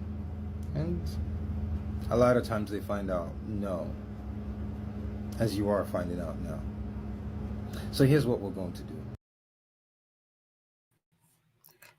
And yes, you are right.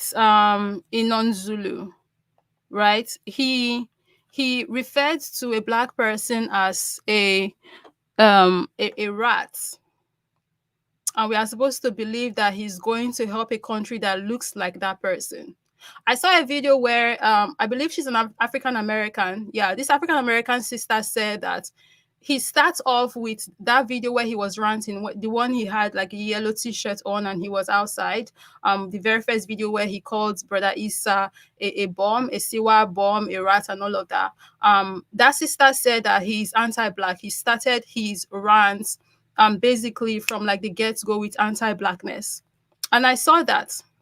And now we have this brother or sister, I'm not sure in non-Zulu, saying that imagine if he thinks about this brother like that, what does he think about the entire continent of people that looks like this brother? Yeah, cockroach. In non-Zulu, that's the emoji. I wasn't sure because like I'm struggling here to really see. Yes, you are absolutely correct. And an African American sister pointed out that out too. But let's continue. Right. I'm not see. I wasn't trying to. I'm not trying to destroy the diamond industry. I can't stop the diamond trade. What I'm trying to do is stop jewelers like you from buying from people who buy those middlemen if no one is buying those diamonds from those places, no one will die for it anymore. If Valcambi, we start boycotting Valcambi, then where will they'll have to now pay, I'm guessing, pay a fine and then re-register with the Swiss Gold Association and start declaring where they get their gold, which means they'll have to start getting legal gold from legal means. Why not stop it? We just want to create a situation where no one dies for it, so people could get it for dirt cheap. So take this as brotherly, elderly advice, because I say elderly, I'm high as shit, because I'm older than you. Take till the end of the day Friday. Don't post anything about me. I won't post it about you. Think about this, okay? Think about the apology you're gonna make. Think about the donation you're gonna make, and then, because this is big now, this is public. I swear, you should see my inbox. You should see how many blue checks are in my inbox. You should see it, and I don't. Malitali says he wants to be a moderator for me. How does this work? Like, I'm very ignorant of how this work rather. But I won't mind. Thank you very much. I appreciate the offer, and I would love if you can do this for me. But I'm not sure how it works though. That's the thing. So if you can let me know, um yeah, I would appreciate that. Maybe reach out after the live via email. My email is always in the descriptions of my video. It's not in the description of this live right now, but I'll put it after. But you can, find it in the description of other lives. So yeah. But if it's something I can do from here, who knows? Like, yeah. I don't want this to spiral out of control. So as big as this is, we'll have people check to make sure that you've cut ties with these blood merchants and you're not buying from these blood merchants, and your company can continue. All we want from you is to stop buying from the people who are causing these deaths in Africa. So take this as advice. Please don't make a video about me. I won't make a video about you now till Friday. End of Friday. If you don't respond, then I know you don't give a shit, and we'll just pick up where we left off. Or you could just respond to this and in the way that in your head makes you feel superior, because bullies, because you are a bully. I don't think people would want, yes, like Brother Isa is saying, what the fight here is not against diamonds. This is not an anti-diamond something. It's anti the exploitation of people to get these diamonds. It's anti, it's a fight against blood diamonds, right? People don't have a problem with diamonds per se. People have a problem with blood diamonds. So if you can get this diamond in an ethical manner, an ethical fashion, that would be nice. That would be nice. But the thing is, we know the world we live in is a very unfortunate, it's a very sad, wicked world that we live in.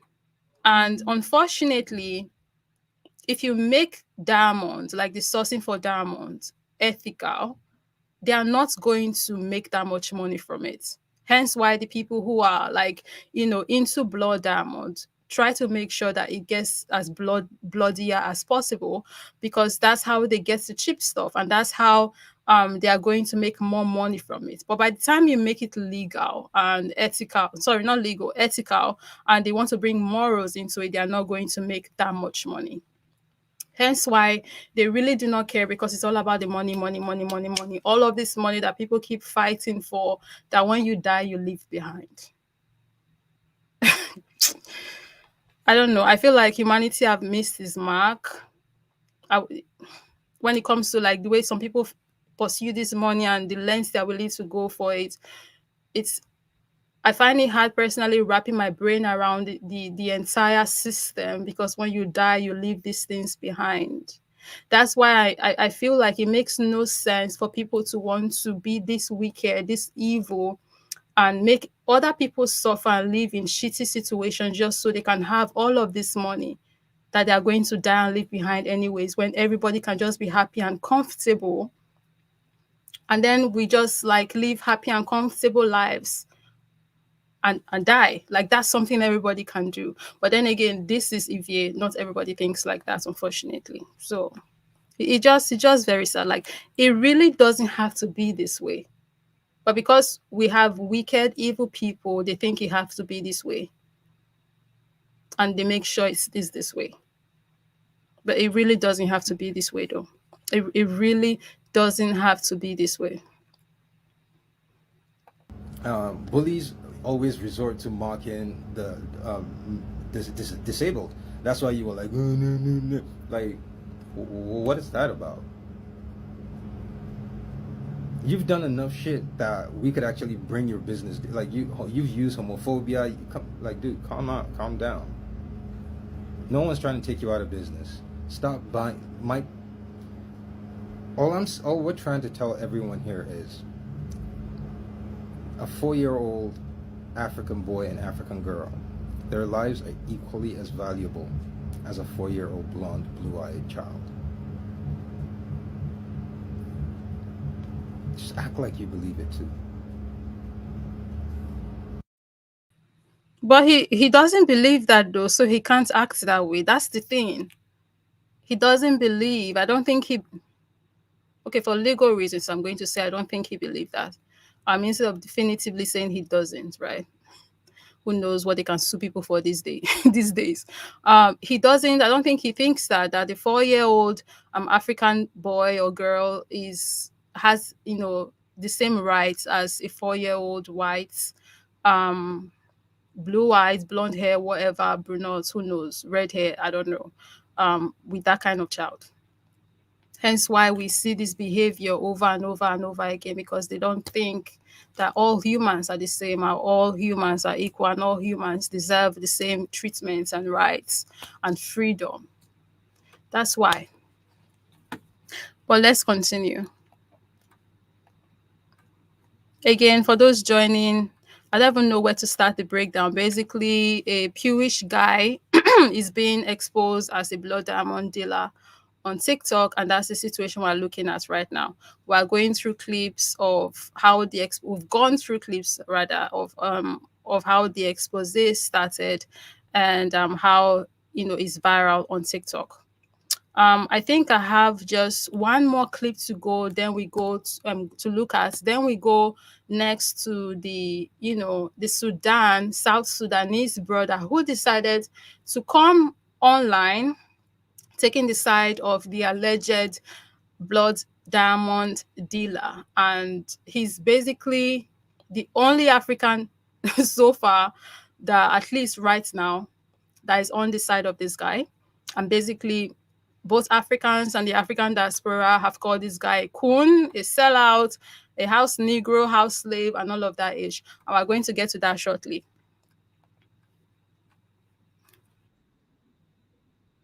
I was invited to go there. I'm in the talks with the Botswana government to go over there to help them. You understand that? Hi, it's Sewer Bum again. In case you did not see the video I made, I'm making this one now so you'll see it, hopefully. We need the dates that you were in Botswana. That's all we want. Because I have people in my DM from Botswana who are willing to verify your information. We are going to talk, we're going to reach out to customs in Botswana. We're going to find out the gold and the diamonds that you declared, because you're going to have to declare those when coming into the country to give them as a gift. We're going to have to look at that. We'll find the receipts for that. We'll find the paperwork for that. We'll find out that when you give us the dates you were there, we will find out the don't forget, we won't even care about hotel. We want to find out the name of the government official. I have someone from Botswana, like I said, who will go find this information. He will find out who invited you, the official letter inviting you. There will be official government photos with you and government officials in Botswana. There's a bunch of stuff. When a government invites you when a government entity invites you, True. you don't pay out of your dime. They will find everything. So right now, we've gone through your page. We can't find anything with Botswana. We need that information, because the only thing we can find about Botswana is your boss. And true, like since this video was posted maybe 2 days ago, thereabout, if I'm not mistaken, of Issa asking for proof that he was actually invited by the Botswana government, nothing. Which, with the lack of his evidence showing that he was invited by the government, we can say that again, that's another, for legal reasons, allegedly lie. I hate that I have to say allegedly as much as I have been saying it on this live, but you guys get the why, right? So he's not been able to prove that he was actually invited, even though people are asking him for the proof that he was invited by the government. There's no proof. So yeah, but let's continue. Talking about on the 2nd of this month, Today is what, the 7th, 8th? I can't remember. The 2nd of this month. Yeah, today's the 8th. So 6 days ago, your boss had something in Las Vegas with a government official from Botswana. He had like a thing where you were invited. So I know that happened on the 2nd. And yeah, I know you have a boss, the one that's paying you to spool propaganda, the Martin Rappaport. This Martin Rappaport. The reason God gave diamonds to the poorest people in the world and made the richest desire them. And fixing that connection is what the diamond business is really about. Yeah, that's your boss, Martin Rappaport. That's the one who makes hundreds of millions while you make double millions, multiple millions. We know that's your boss. He's the real one that you work for. He's the head honcho. We're going to come for him after we take you down. Let him know. But right now, give us the dates you were in Botswana, right? Because you were in Botswana helping, all right? Give us the dates and we will find everything. And if you say the Sierra Leonean government was the one that invited you, give us the dates. I will reach out to a bunch of Sierra Leoneans. We will find that invitation from the government inviting you. We just need to focus on that government invitation because that's your claim now, that you didn't go there to steal off the death of African people. Even though God gave us the poor ones, the diamonds, and gave you rich whites, the desire. So you are bridging that gap. And if there are any Ivorians watching this, please get if you follow me or you're just watching this, and if you can reach out and get paperwork, receipts from customs, or you can reach out and get an official government, you can reach out and get the invitation from your government to this guy. Please reach out to me so that we can find this, because we need to start, we need to expose all his lies, all. And so yeah, again, like I said, no evidence still on the parts of our famous alleged blood diamond dealer on TikTok. No evidence of him. At least he hasn't shown if he has any evidence of him getting invited by the Botswana government or any African government for that matter. But we will continue. Where is the folder again?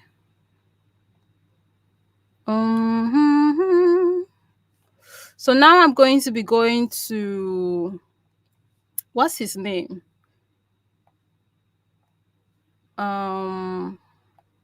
The person that is also a key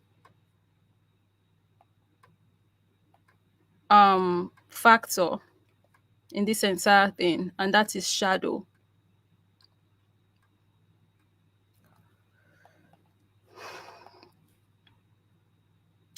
Shadow. Now, this is where Shadow comes in, defending Trax, our infamous, alleged.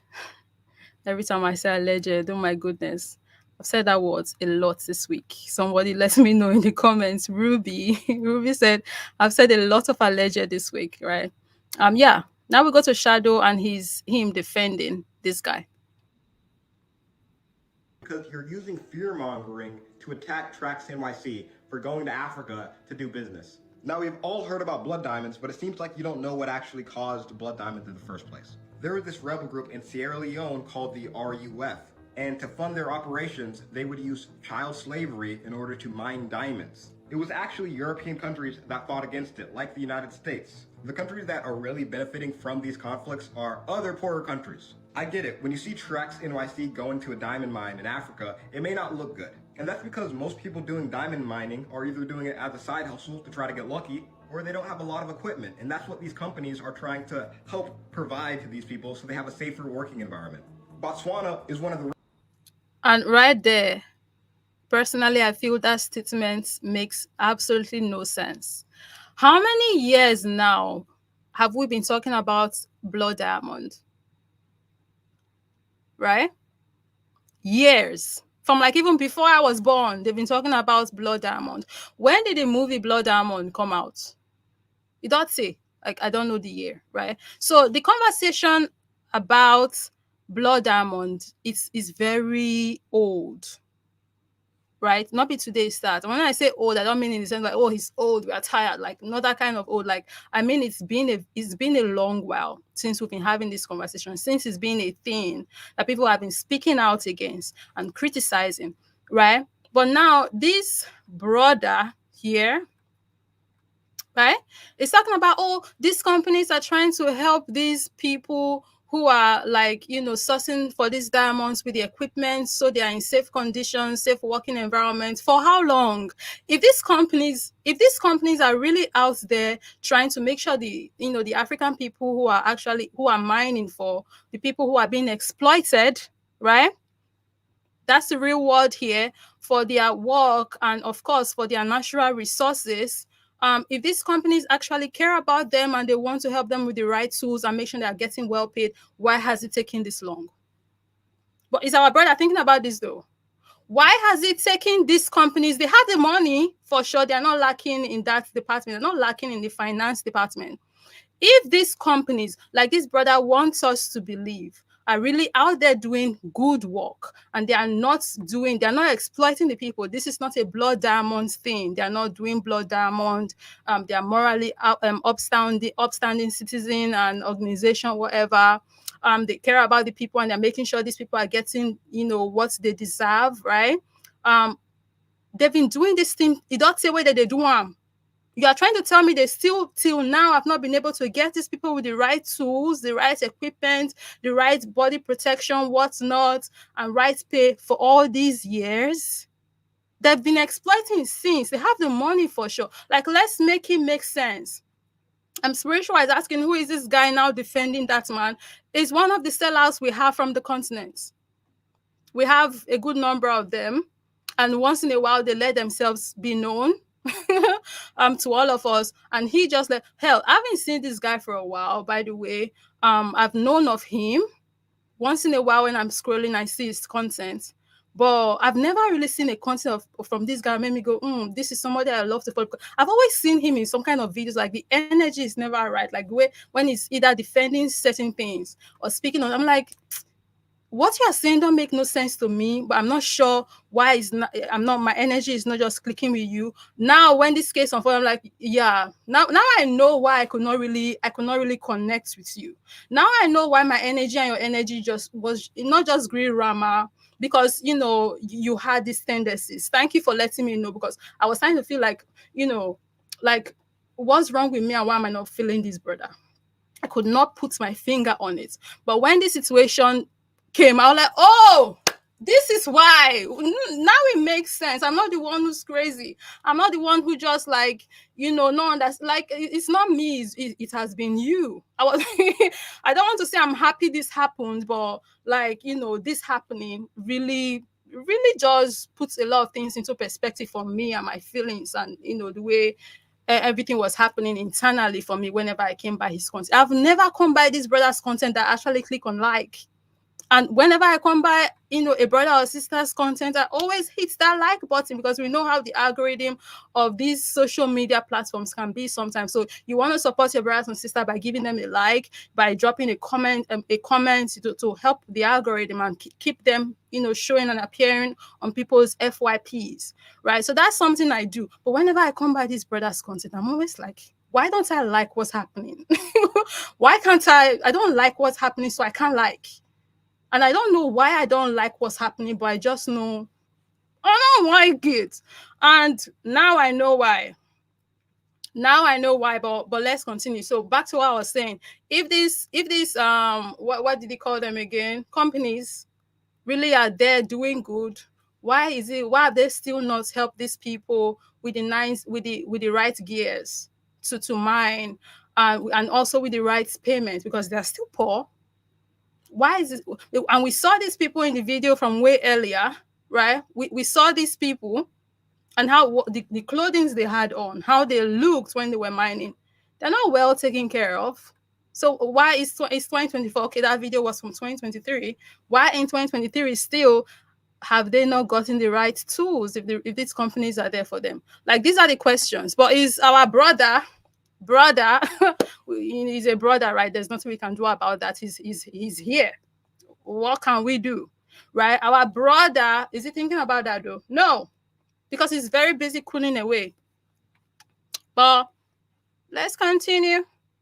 The richest countries in Africa, and its entire economy is based off diamonds, and they industrialized their diamonds very early on. Botswana's diamond mining is on the level of a Western country, but it's still dirty operations and it doesn't look great. But these people still make a living. And when people like you watch these videos and millions of people around the world watch these videos, well, guess what? I'm just gonna buy. See, making pennies out of something you are supposed to be able to make like big bulk from, isn't this people's like surviving? Or what did he say? Let me take that back so I can quote him accurately. And millions of people around the world watch these videos. Well, guess what? I'm just gonna buy lab-grown diamonds and completely destroy the economy of Botswana, which is one of the richest countries. Their diamonds very early on. Botswana's diamond mining is on the level of a Western country, but it's still dirty operations and it doesn't look great. But these people still make a living. And when people like you watch, Yeah, make a living. You eating from hand to mouth. That's a saying in Nigeria. I don't know if this saying exists in other places in the world, but it's basically um when you are surviving on what everything you earn, you eat, you have to use, so you don't have anything to save, like savings or anything. Yeah, that's what hand to mouth means. I hope I was able to translate that as accurately as I can. um that's not making a living. You're at this point just surviving. That's not like quality life arrangement. That's not the setup for like quality life. So you saying, oh, that's how these people make a living, they can get more than what they are getting. That's the point. That's the point. And I don't know why people like him, which thankfully, from what we've seen from this situation, there are not many. So far, he's the only one, like, coning right now. And I hope it remains that way. Please, I hope he remains that way. I don't want to see more of these people. I don't want more cones, please. But yeah, you coming out and say, oh, but these people are making something though. What are they making?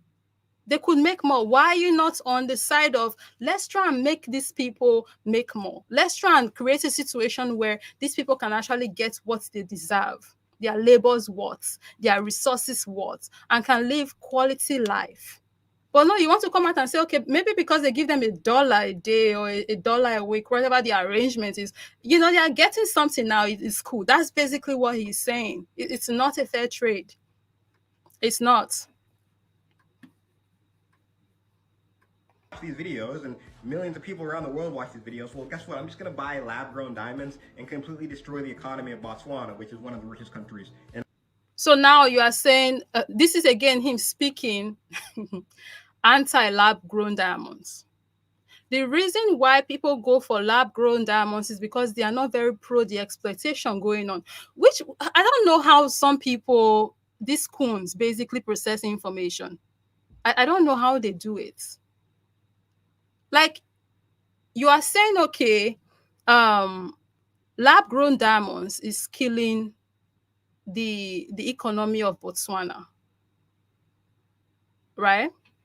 And lab grown diamond is taking money off the people, the pocket of African people. So for that sake, even though what is actually taking money out of the pocket of African people, it's the exploitation.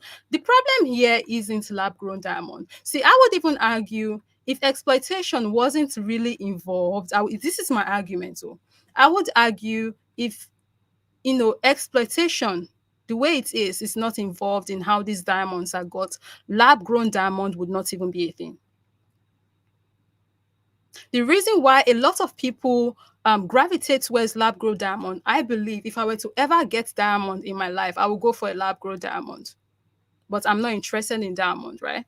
The reason why a lot of people are gravitating towards lab grown diamond is because of the exploitation that is involved. People don't want to have on their fingers, on their ears, on their necks, on their ankles, wherever people wear diamonds, in their foreheads. People are putting these things into their bodies these days, right? It's 2024. People don't want to have these things and not be able to sleep well at night because they don't know, how was this diamond gotten. Did somebody get exploited for this? Did somebody get killed for that? For that singular reason, people are gravitating, I believe people are gravitating more towards lab grown because they just don't want to have any hand in the exploitation. They don't want to support it because they cannot individually stop what's going on. They're like, you know what? I'm not going to put my money into that inhumane activity going on, that exploitation. That is why lab grown diamonds are making traffic. The only way you can really kill this lab grown diamond thing is to say, okay, let's make sure that the people, I believe, okay, one of the ways, maybe not the only way, one of the ways you can kill lab grown diamond business is to make sure that diamonds are sourced ethically. If people get the okay today that, you know, diamonds now, it's ethical. You don't have to worry if somebody died because of this diamond on your ring finger. You don't have to worry if somebody was exploited or if someone got their hands chopped off because of it. People would go back to you know, normal diamonds, the diamonds from the earth, I mean, right? But people don't know where these things came from, how they came about. So the argument here, in my humble opinion, from him should have been, let's try and make sure we get diamonds on the continent sourced in an ethical manner, and the people who are sourcing for these diamonds are getting paid their worth.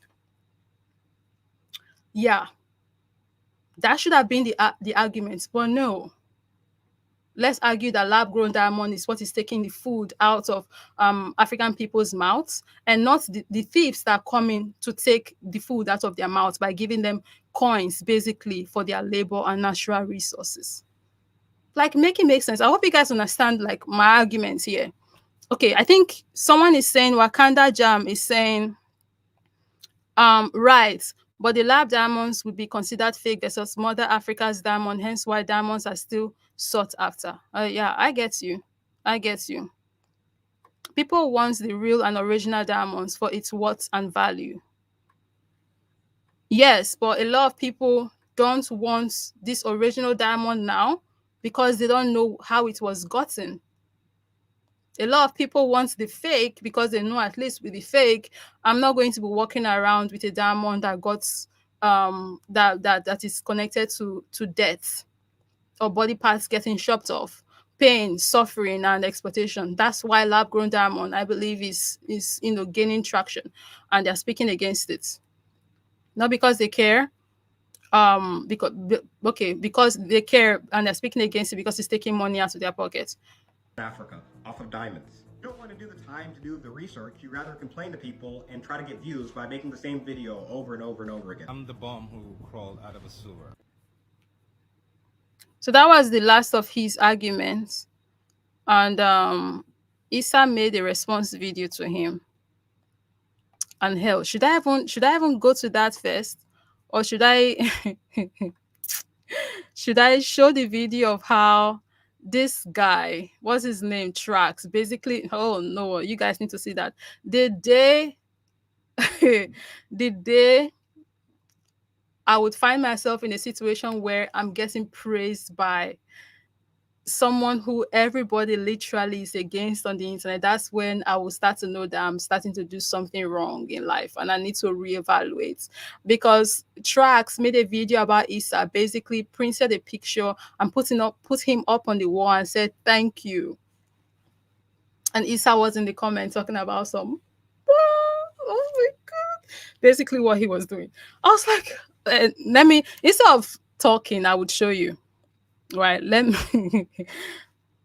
and he made multiple videos, by the way, right? And I'm not going to get into all the videos that Shadow made. I'm not going to get into it. I'm going to play maybe one or two response from what's his name, Issa, to Shadow. I believe this was the first one. This motherfucker throw dirt on my name. You're the reason people don't want to do business in Africa, because you're using fear-mongering to attack Trax NYC for going to Africa to do business.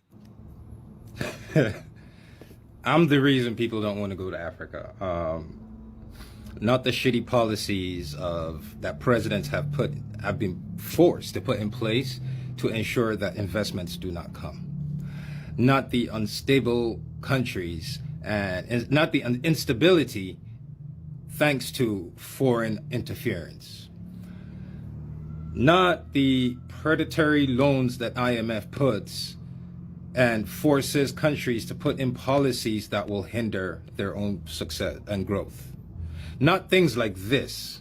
Our electricity, Bumuda, is run by the British, and we still don't have Not things like that where they force you to give up the rights to certain, excuse me, to certain industries, to certain infrastructure in your country, to foreign nations, and those foreign nations will hold back and ensure there's no advancement to stop foreign investment. Not all of that.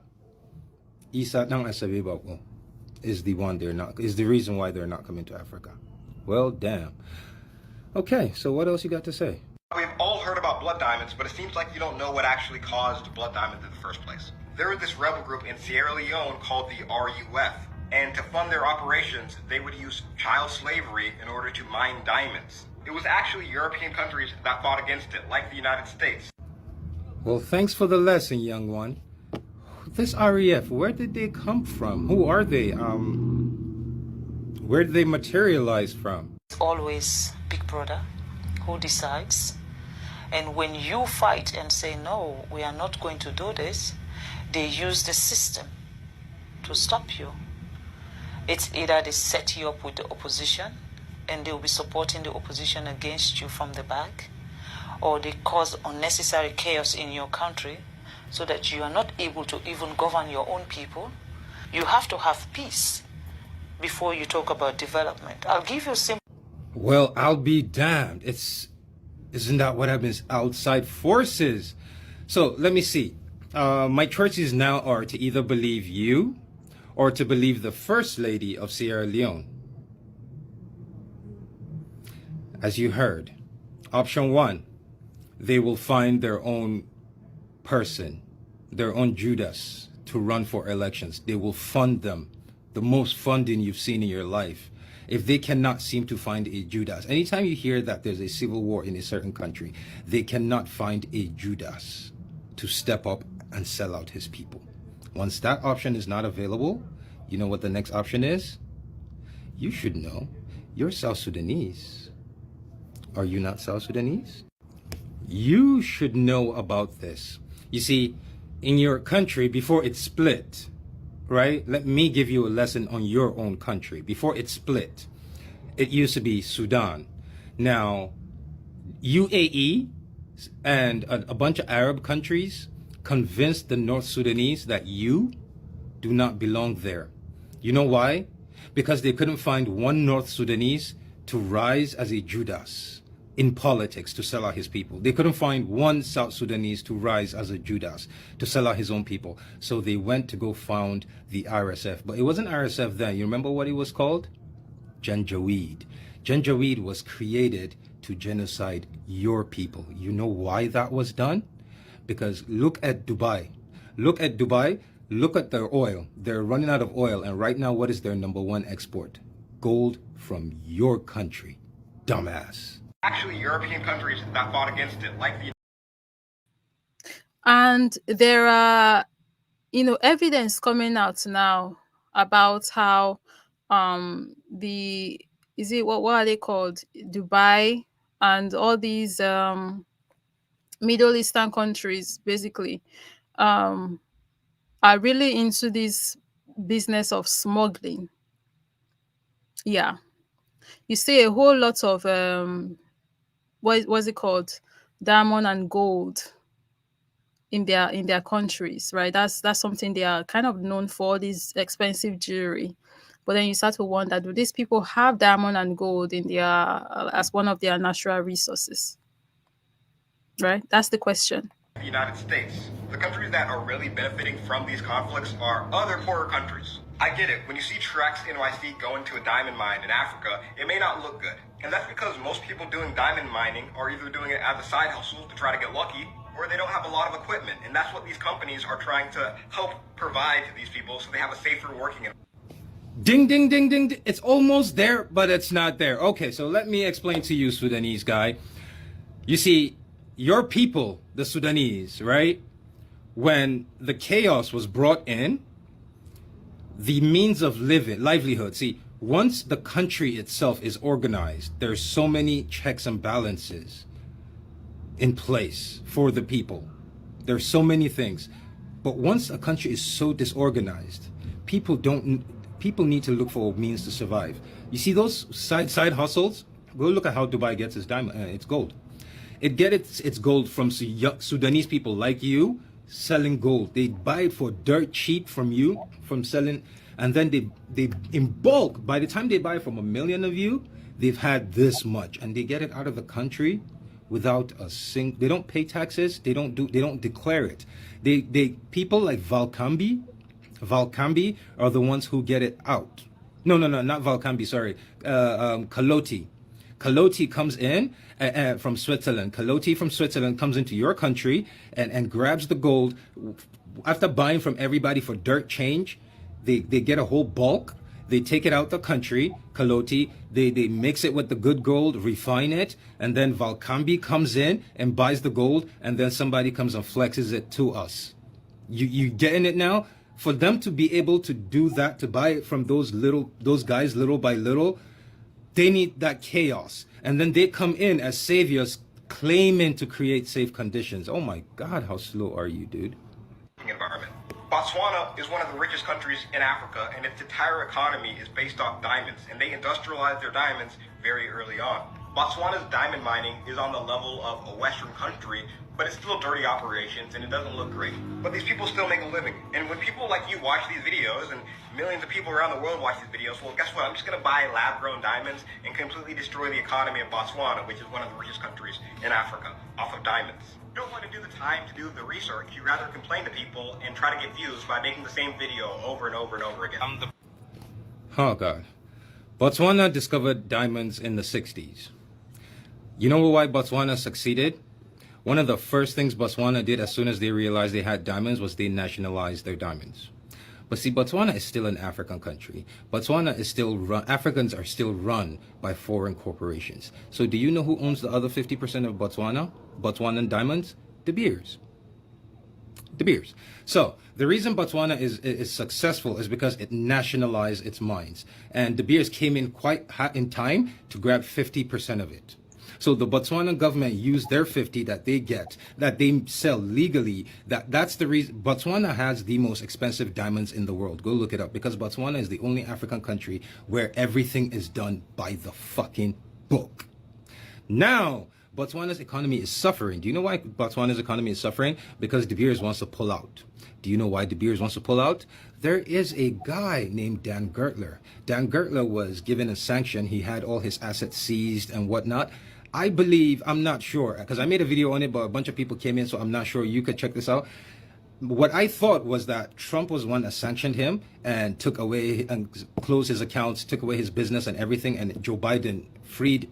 All I know is right now, one of the two. Some U.S. president sanctioned him, froze his bank accounts, froze everything, because he is literally the grand master of diamonds. He is responsible for all the, he is the head nigga in charge when it comes to blood diamonds. He is the president.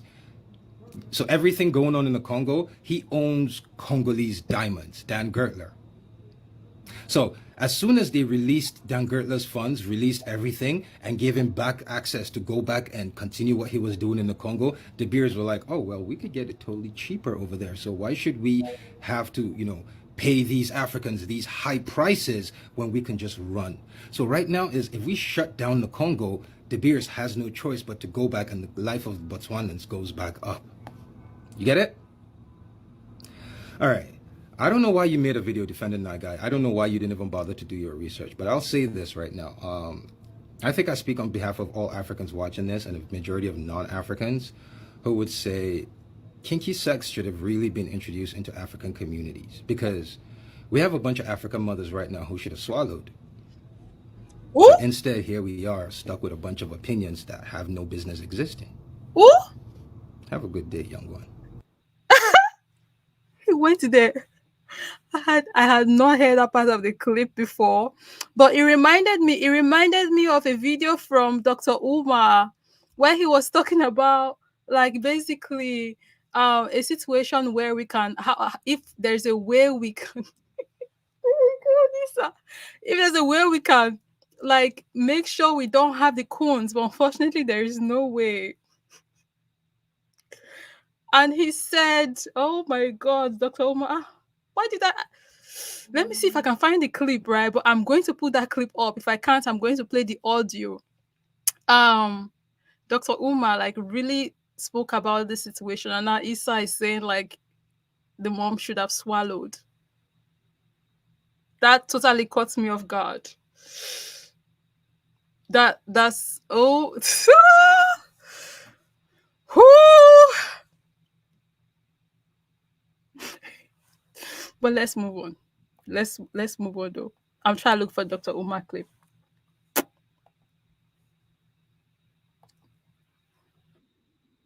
In Africa because you're using fear mongering to attack Trax NYC. I'm the reason people don't want to go to Africa. So I still can't believe you guys are supporting this liar. So guys, block me if you don't agree with any of my opinions because they're all facts. The company you talked about in your video literally works on ethically sourced diamonds. This is called the Kimberley process, and you should know about it. Trax bought diamonds from the UAE. The UAE is a big place to do business, but you claimed it came from Sudan, but Sudan doesn't have diamonds, so you don't even know how Sudan works. You made a lie about my country. And this is also how you will know that this guy is not really following the situation even. Like, there's no way. I just feel like he just saw maybe a clip and he just rooted out his phone and just started defending someone without even having like the entire gist. Like now he's basically repeating what Trax said. Maybe he's a fan of Trax and he has been a fan of Trax before now. Hence he just feel like, oh, I'm a fan and I've been following this guy. Let me defend him just because I'm a fan. I'm guessing that's probably what is happening here. Because there's no way, if you are really aware of the entire situation and you've been following how it has been progressing, that you did not come by the clip of Trax being in Sierra Leone on a diamond mine. That's a diamond mine. Diamond mine. Now he's saying that Trax gets his diamond from another place, not Africa, when there's literally evidence of Trax being in Africa in a diamond mine. Talking about how this is where they get their diamond from, allegedly. But then there's evidence. Oh, well, you guys get it, right? Like, that's crazy. There is that evidence. Are you even following the situation? No, you just pick up your phone and start defending someone and speaking against the facts. Like, exactly, he's regurgitating propaganda from Trax. Thank you very much, Sandy Crown. And it's crazy because there is the evidence there. Are you even following the situation? And he continues to double down, by the way, which is insane. It's like this mentality of, okay, I'm already on this path. It doesn't matter what evidence is shown. Because I'm already on here, I'm just going to continue doubling down when I can just step back, apologize, reevaluate the situation, and acknowledge that I was wrong, take accountability, and move forward in knowledge. But no, doubling down on the ignorance, that's crazy. That is insane. Acting like you are getting paid or something. This is where Africans start talking about, wait, so did they pay you to be doing this? Because what do you what are you talking about? The evidence is there that he gets it from Africa. He was in Africa. He went there, made a video and showed this video to all of us. Country Sudan, claiming the UAE is the reason Sudan and South Sudan were divided because they were funding the war. No, they didn't. We were fighting before we even gained independence from the British. And you guys claimed I got paid by Trax NYC to make this video. No, I literally don't know the dude. But if you're gonna lie about Africa when we've made a lot of progress in the diamond industry and economies are actually built off diamonds, I'm gonna have a problem with that. I found the video and Dr. Umar was talking about, the one he was referring to cones. But before I get into that video, let me quickly get into the super chat. Thank you very much, Eyes Open Defined. Oh, I appreciate you. She says, thank you so much, sis. Thank you. I appreciate you. You are doing a good job. If it were not for you, I would not know of this madness. Thank you, thank you. I'm glad I was able to bring this to your notice and every other person's notice. I appreciate it too. Thank you very much. And this is from Claire KK Lemonade.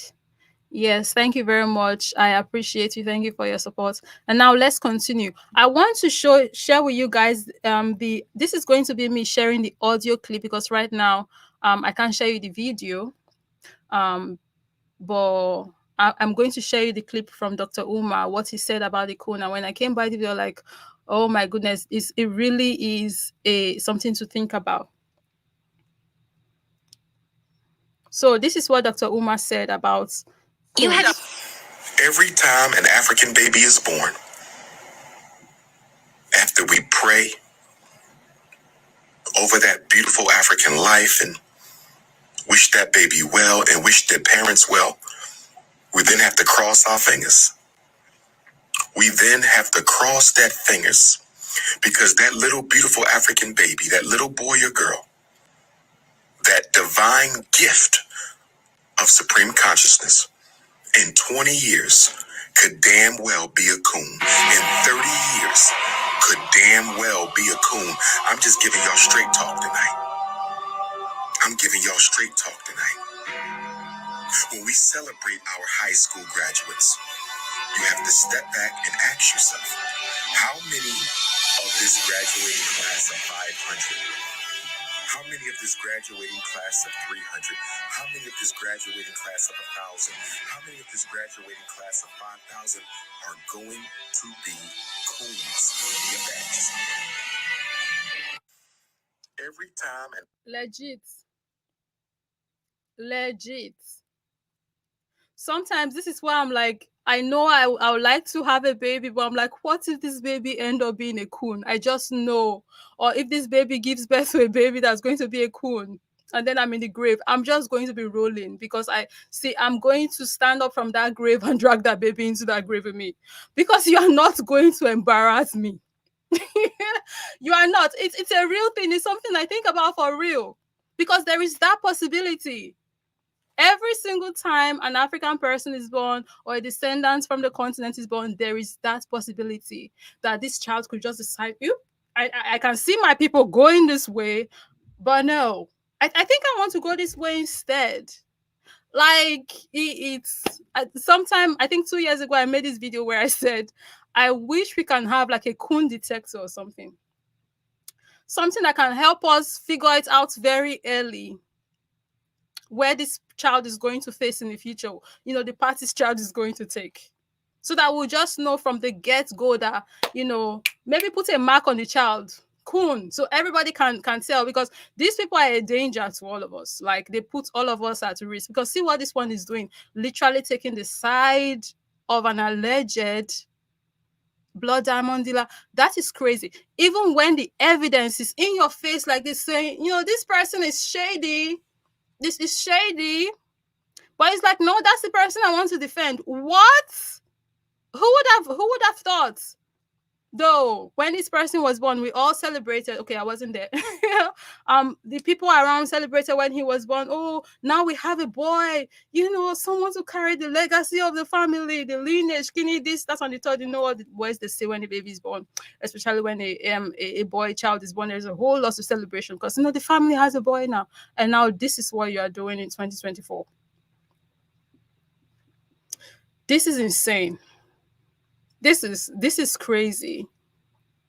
And the fact that you cannot even take a moment to step down, like maybe reassess, why is everybody going this way and I'm going that way? Why am I the only one on this route, really? That's crazy. But I really want to share what Dr. Umar said because it's true. It's a scary fact. And before we continue, thank you very much, Josie. I appreciate you. Thank you. You guys don't care that literal warlords were responsible for this whole Blood Diamond thing. Go watch a Blood Diamond documentary before you comment, because you guys don't even know about what happened, and it's embarrassing. So when you guys watch the videos, think in your head, is this guy, like, making assumptions? Is this actually true? Can you really make a conclusion about somebody being involved in literal illegal activity? I swear, I swear. Wakanda says that's why you have to visit your village people to seek divination from the oracle. For real. For real. They need to be telling us who among who us is the Judas. Who is the person that's going to kiss us on our cheeks and then go out, do all of that Judas activity? We need to know early so we can know how we can detach and avoid and navigate around these people. We need to know. Ha! Please, please, please. The oracle needs to be giving us tip early. Hell, can the oracle make sure that they don't even come? Like, there should be a way the universe try to balance these things out and make sure that, we don't have to just deal with these people. There should be a way. There should be a way. I don't know. If I were an oracle, I know I will make sure we don't have to deal with coons. I know. Like, I saw a comment sometime on TikTok, and this person said, when you see a coon, just know that you are looking at the reincarnation of one of the African people that sold us out back then in the day during colonization and slavery. And I look at this, I'm like, wait a goddamn minute. If reincarnation is true, it's a possibility that is a reincarnation of them folks. Because, like, think about it. The talk, and I know I'm deviating now, guys, please bear with me, but how, I don't know if many of us are aware of how, the what can I call it now, how they say reincarnation work. Basically, they say, from what I've heard, though I stand corrected, they say is like, you get reincarnated so you can come correct the wrongs in the past. Like, if in your past life you did something wrong, maybe there's a lesson you need to learn, maybe there was a mistake you made. Like, if you're a coon or a seller, for example, you get the opportunity to come back and correct your error, right? And or if you have a mission, people who reincarnate and people who are on a mission. No, I'm not saying everybody who reincarnated is a coon. That's not what the saying is. But people reincarnate for various reasons. But this commenter was saying that, like, coons too can reincarnate if reincarnation is true. And then when they come here, I know some people don't believe in reincarnation, but this is just something that I saw, and I can't even say if I really do believe in reincarnation. I don't have the evidence for it, right? This is just like, I was having a cute deviation for like a quick second. You're saying, yeah, like the coons can reincarnate too. So when we're seeing some coons, we should bear in mind basically that they might be, them people that sold us out in the past. But let's continue. That's internationally condemned over a TikTok, but you guys live in a cartoon world and you guys don't care about the truth. Dubai, Switzerland, London, how UAE became a smuggling hub for blood gold. The company you talked about in your video literally works on ethically sourced diamonds. This is called the Kimberley process, and you should know about it. World's top gold refiner resigns from Swiss Industry Association. Valcambi SA has resigned from the Swiss Gold Refiner Association after a disagreement over where it sources its gold. On December 3, 2020, the Central Office for Precious Metals Control conducted an on-site inspection at the Valcambi plant in Canton, Ticino. There, it discovered gold of suspect provenance, which had come directly from a refinery in Dubai called MTMO Gold Refinery, belonging to the Kaloti Group. These names may be unfamiliar to the public at large, but in the world of precious metals, Kaloti and its MTM plant are synonymous with dirty gold. The company has been embroiled in allegations of drug money, laundering, and the marketing of gold from conflict zones in Sudan. You're supposed to be one of us, and you're taking money from this man over the death of your own fucking people. I'm this close from using my platform to ask every African that lives in your state to find you to have a conversation with you. You piece of shit. But I won't do it. Sleep well. Where in the last video I made about you did I talk about Sudanese diamonds? I talked about Sudanese gold. You're supposed to be one of us. You know what you just made me realize right now? That guy is supposed to be one of us, but he ain't. He ain't. He's not for us. If he were for us, he'll be fighting for the diamond miners to get their, what they are worth, the right value that they deserve. But no, he's not doing all of that. But let me let Brother continue before I just go about just talking here. If you're in a house and it's burning, and say there's a bag of money, and you can carry it, and there's two kids. There's a white child with blonde hair, blue eyes, and there's an African child. You have two children and a bag of money. I believe vast majority of humanity will pick those two kids and spend the rest of their lives regretting not picking the money. You'll pick the money on the white kid and run out, and you'll justify it. You're supposed to be one of us.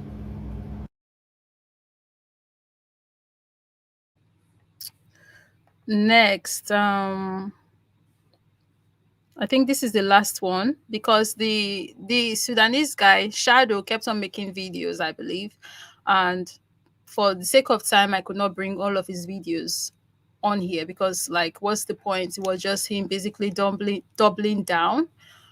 But he, because of this, made a final direct video to him, and he said it was going to be Isana. I mean, made a final direct video to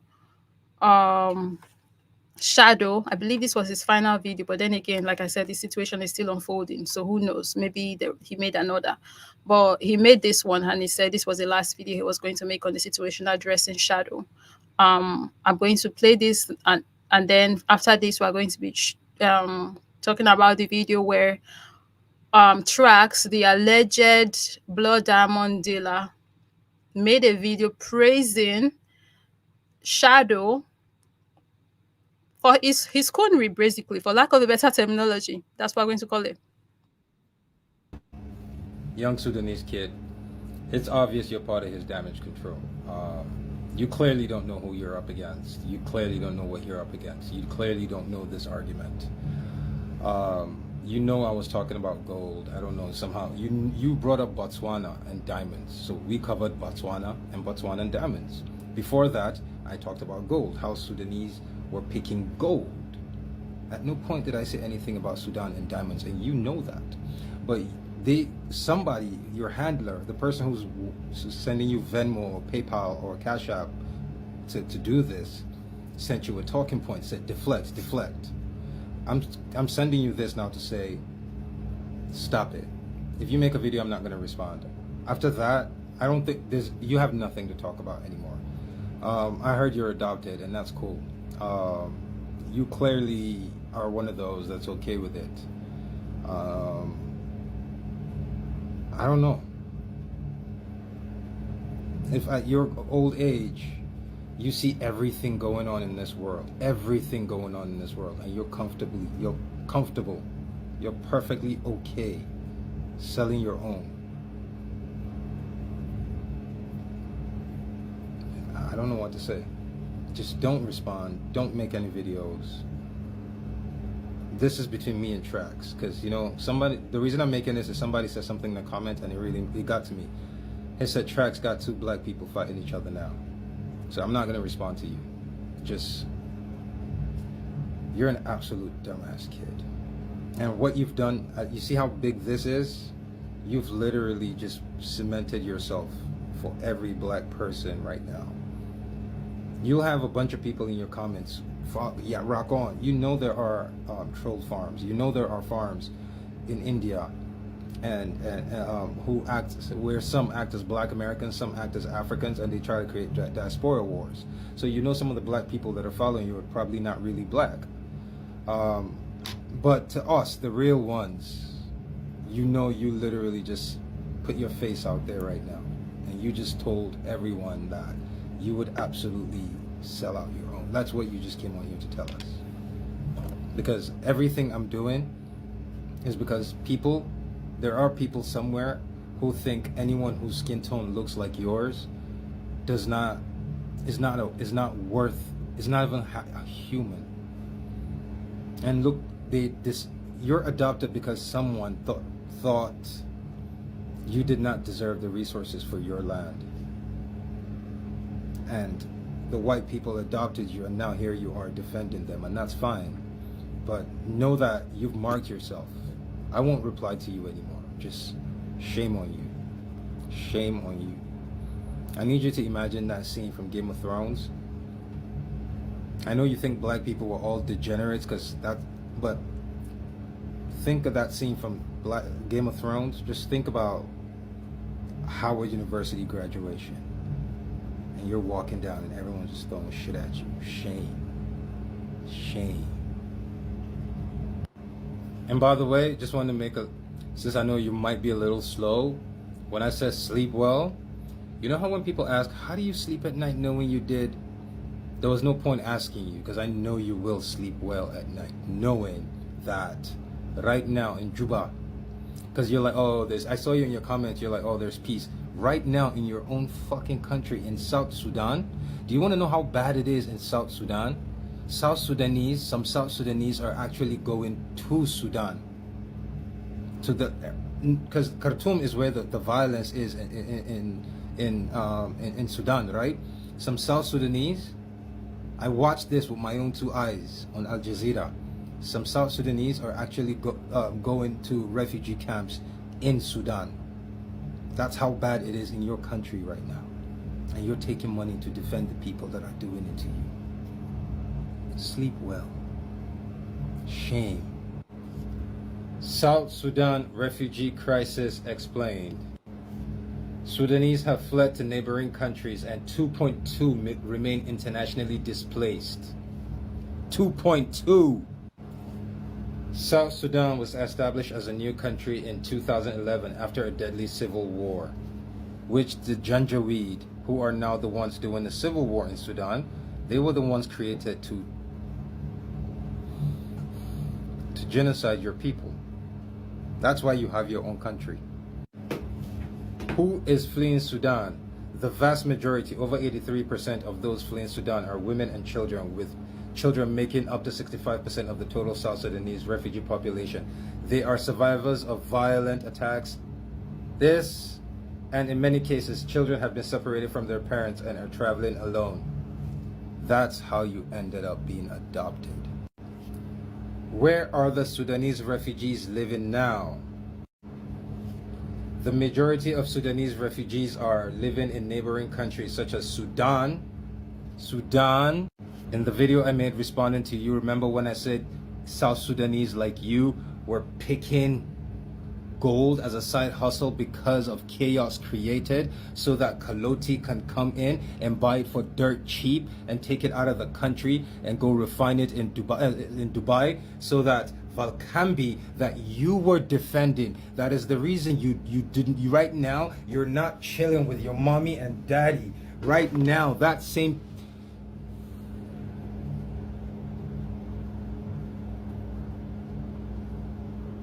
please don't respond. Or if you do, I won't respond to you. Sleep well. So we're slowly coming to the end of this all. And by the way, guys, I'm going to give people opportunity to come up when we are done looking through everything, all the discussions, videos, evidences. Yeah, we are going to have a section where I'm going to drop the link in the chat and people can come up and add their 2 cents as well. So look forward to that if you want to have that opportunity. So I think right now, what else did I have prepared? Let me see. Refresh my memory. Okay, we have a situation where Issa started getting a lot of DMs as well. And he also decided to give a breakdown of how everything played out for him, how he stumbled upon this situation. But right now, I want to share you guys the video from Trax, basically telling Issa, thank you for cooning for me. Thank you for being my house Negro. This is the clip that got a lot of Africans like, wow. Really. And Issa was in the comments, saying, "Oh, thank you." That kind of behavior. He was doing that. This is it. Check it out. Always be a hero in my book, and that's why. Wait. Was I saying Issa, sis? I meant Shadow, not Issa. Trax made a video thanking Shadow and praising him for his coonery. Not Issa, please. I think I was saying Issa. So scratch that if I was. And Shadow was in the comments of that video. I'm going to show you guys the comments, doing thank you, being all that. So this is it. Yo, Shadow, you will always be a hero in my book, and that's why your picture is going to be up here for anybody who visits my office. Calling Shadow a hero is insane. He's a hero because he came out and decided to not acknowledge any of the evidence of you actually being in Africa, doing the thing you said you were not doing, regurgitating your propaganda, your rhetoric. Is a hero because of that. Not the man fighting against exploitation of people. He's not the hero in his book, of course. It's Shadow that's the hero. Yeah. Is going to see you bigger than. Yeah, Ruby is a picture. It's a picture. That's all it took. That's all he gets, maybe. I mean, there's talks about how he probably got some money for his schoonery, but we don't have evidence for that, right? I can't speak on it. I can't say he really did. But people are saying, wait, don't tell me you are doing this for free. You definitely got something for this. That's what Nexizens are saying. But yeah, so far, from what we know that we can prove, he got a picture on a wall. He got a picture on a wall for his coonery. To Coons, I guess that means a lot. All the celebrities and all the other people I did business with, because you're a truth teller and you're a hero.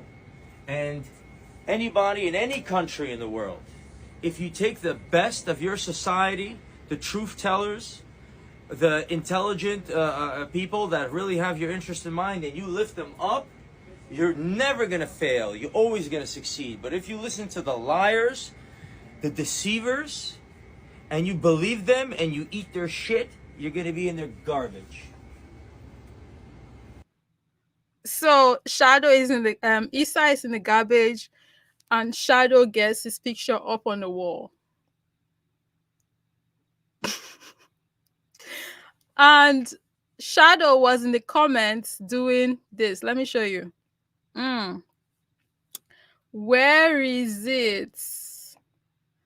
Don't tell me I did not put that picture in the right place. Wait. This can't be happening. Let me quickly look for it. Shadow was in the comments doing this. My good people. This is Shadow. Okay,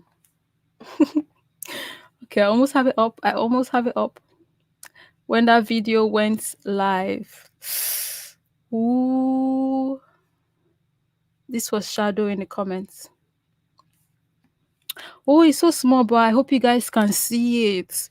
He was like, "Thank you, bro. This is genuinely amazing. You are an amazing, good guy." That's Shadow. Our brother in the comments. That's him. That's him. All he got was a picture on the wall. All he got, at least from what we know, is a picture on the wall. Like, you would think that at least, man would get some diamonds here and there for all of this. But what he got was a picture on the wall. And he was in the comments talking about some "thank you, bro," with the, emoji there. You guys see it? This is genuinely amazing. You having a picture on the wall is genuinely amazing. Who doesn't have a picture of themselves on a wall? At this point, I think almost every African would have a picture of themselves on the wall in their family home. What is amazing about having your picture on a wall? This is embarrassing. No. Who Nigerians will say, you should be happy. There's something that Nigerians say in comment sections. If you don't have a family out there embarrassing you, you should be very happy. But yeah, this is Shadow, somebody's family member. I think he has family, right? Talking about how genuinely amazing it is to have a picture on a wall. See, like Kuku Kimi. Kuku Kimi. Talking about you are an amazing good guy. Because he put your picture on the wall, or he acknowledged you for your coonery. And that's it. That you are happy. Now you are like, oh, I'm so happy I did not do this back-breaking, cooning shit for nothing. Now I got a picture on the wall. Yay! Yay! Oh my goodness. Masa acknowledged me. Thank you, Masa. Like, no. Mm-mm. Mm-mm. Yeah, Shadow twerking that BBL in the comments.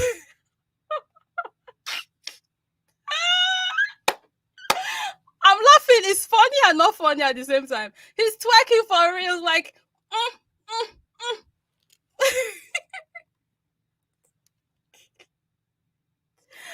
Oh my goodness. See, the day I ever find myself in a situation where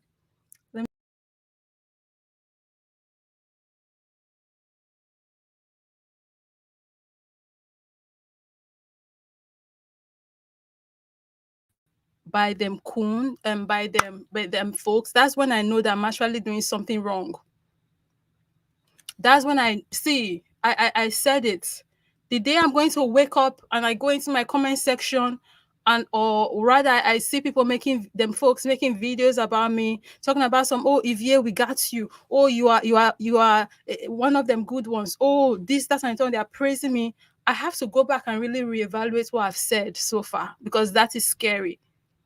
That is scary. With the speed of light, I will take down every video I've made on the subject that I'm getting praised for and praised by them folks for. That's how you should know as a black person when you are doing something wrong. When you are the one, okay, they are praising you for things that they are shitting on the majority of your people for speaking out against. That's when you know that you've erred. But did Shadow come to this realization though? No, he didn't. But let's continue. Oh, thank you, bro. Kuku Kimi. Kuku Kimi, oh. And of course, Africans ate him up in the comments, like underneath where he was talking about some thank you, bro. This is amazing. They're like, what? What? But for time's sake, I'm not going to be sharing all of that comment, but there's a lot. Oh, a lot. So,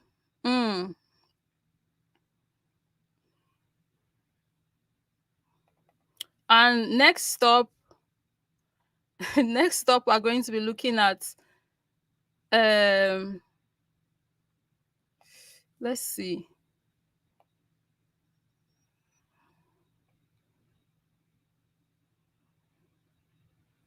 Where is it? There's a video I want to share of basically. Wait, did I not put that video here? Oh no. I think I did.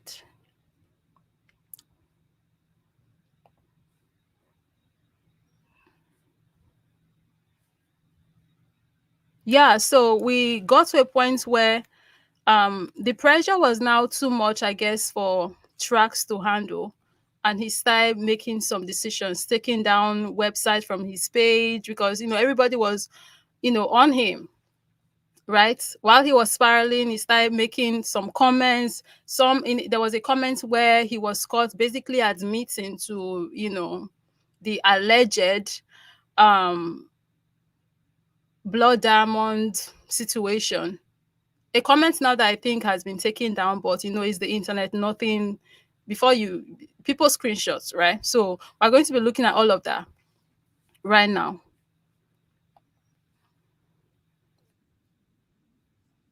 Blood merchant has deleted his company's information, number, and address from his profile. Check it out. Look at that. It says no bio yet. There used to be a bio there. There used to be an address there. There used to be a phone number there. But now he's saying no bio yet. But before I show you what it looked like, watch this. Diamond. Now, when people hear Sierra Leone, they usually think conflict or blood diamond. But they don't understand that this is the only source of livelihood for some of these people, and there's something threatening to take that away. And that, of course, is the lab diamond, which is considered to be conflict-free. But, of course, there is a conflict. It's taking away the opportunity from some of the poorest people in the world to make their living. And that's why we're here, and I'm here with Martin Rappaport to explain what that's all about. There's a reason God gave diamonds to the poorest people in the world and made the richest desire them. Fixing that connection is what the diamond business is really about. Did you just see that? That man literally came to TikTok and uploaded a video defending blood diamonds.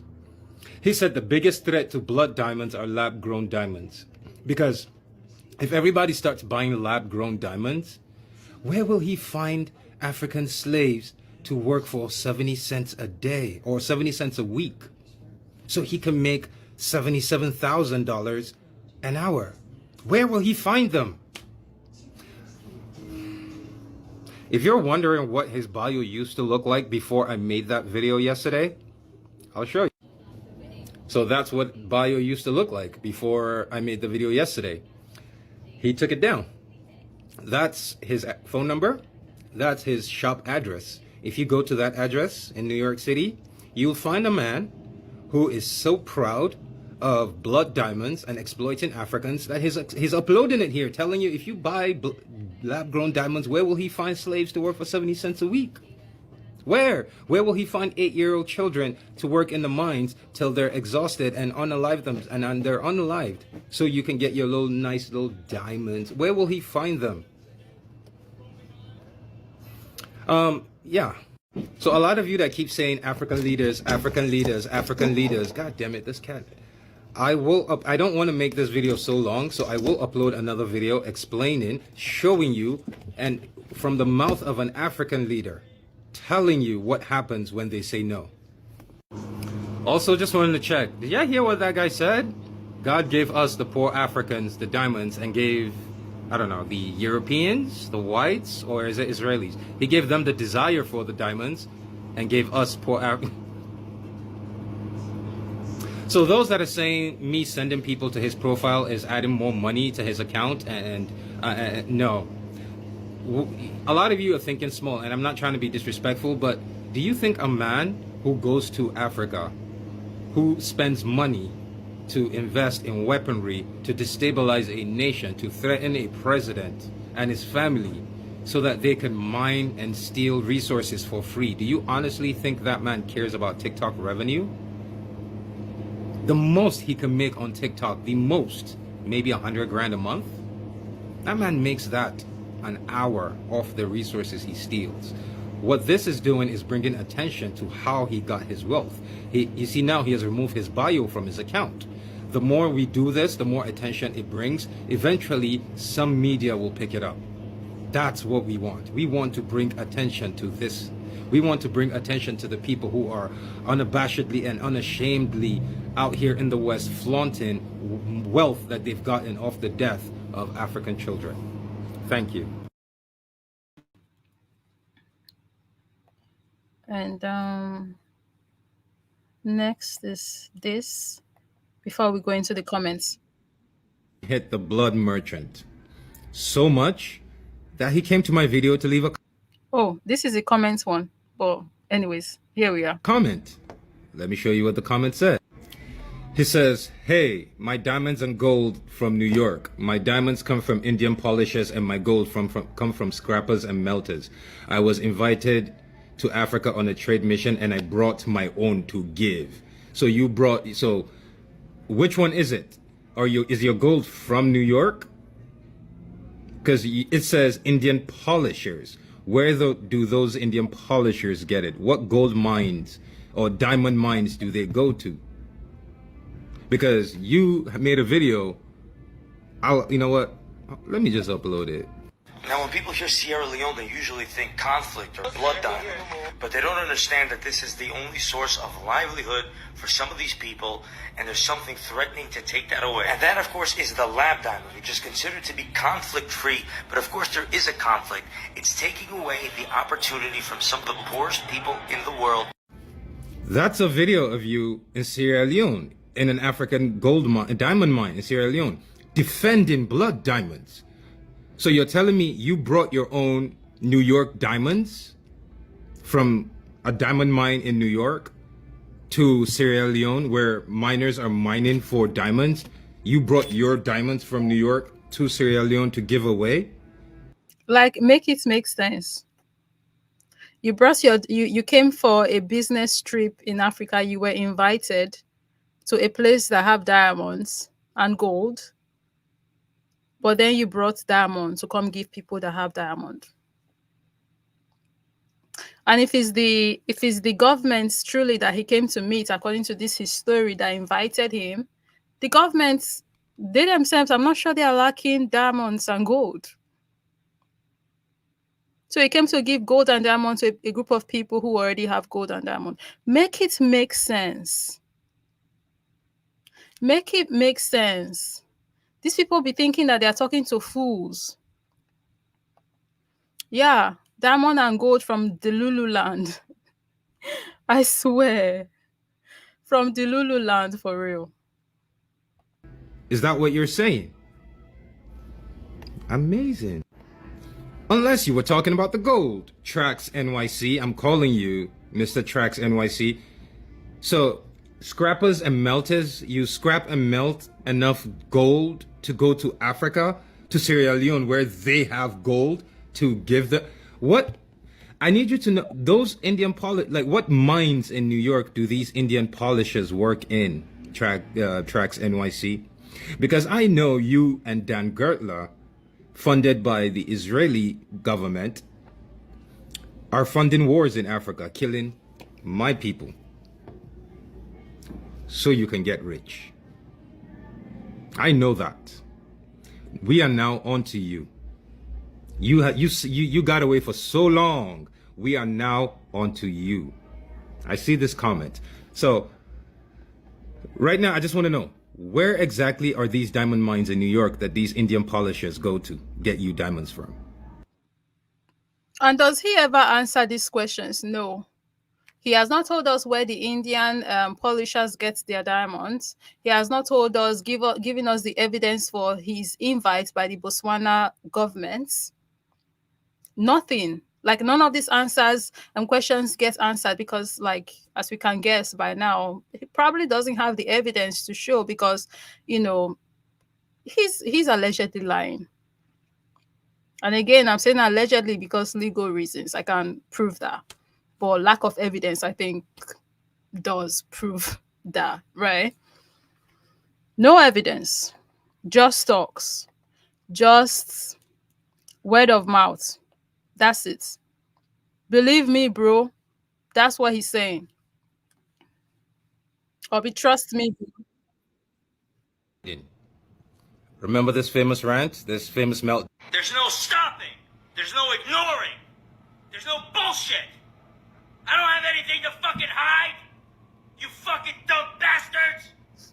I worked hard like a fucking man, not like a roach.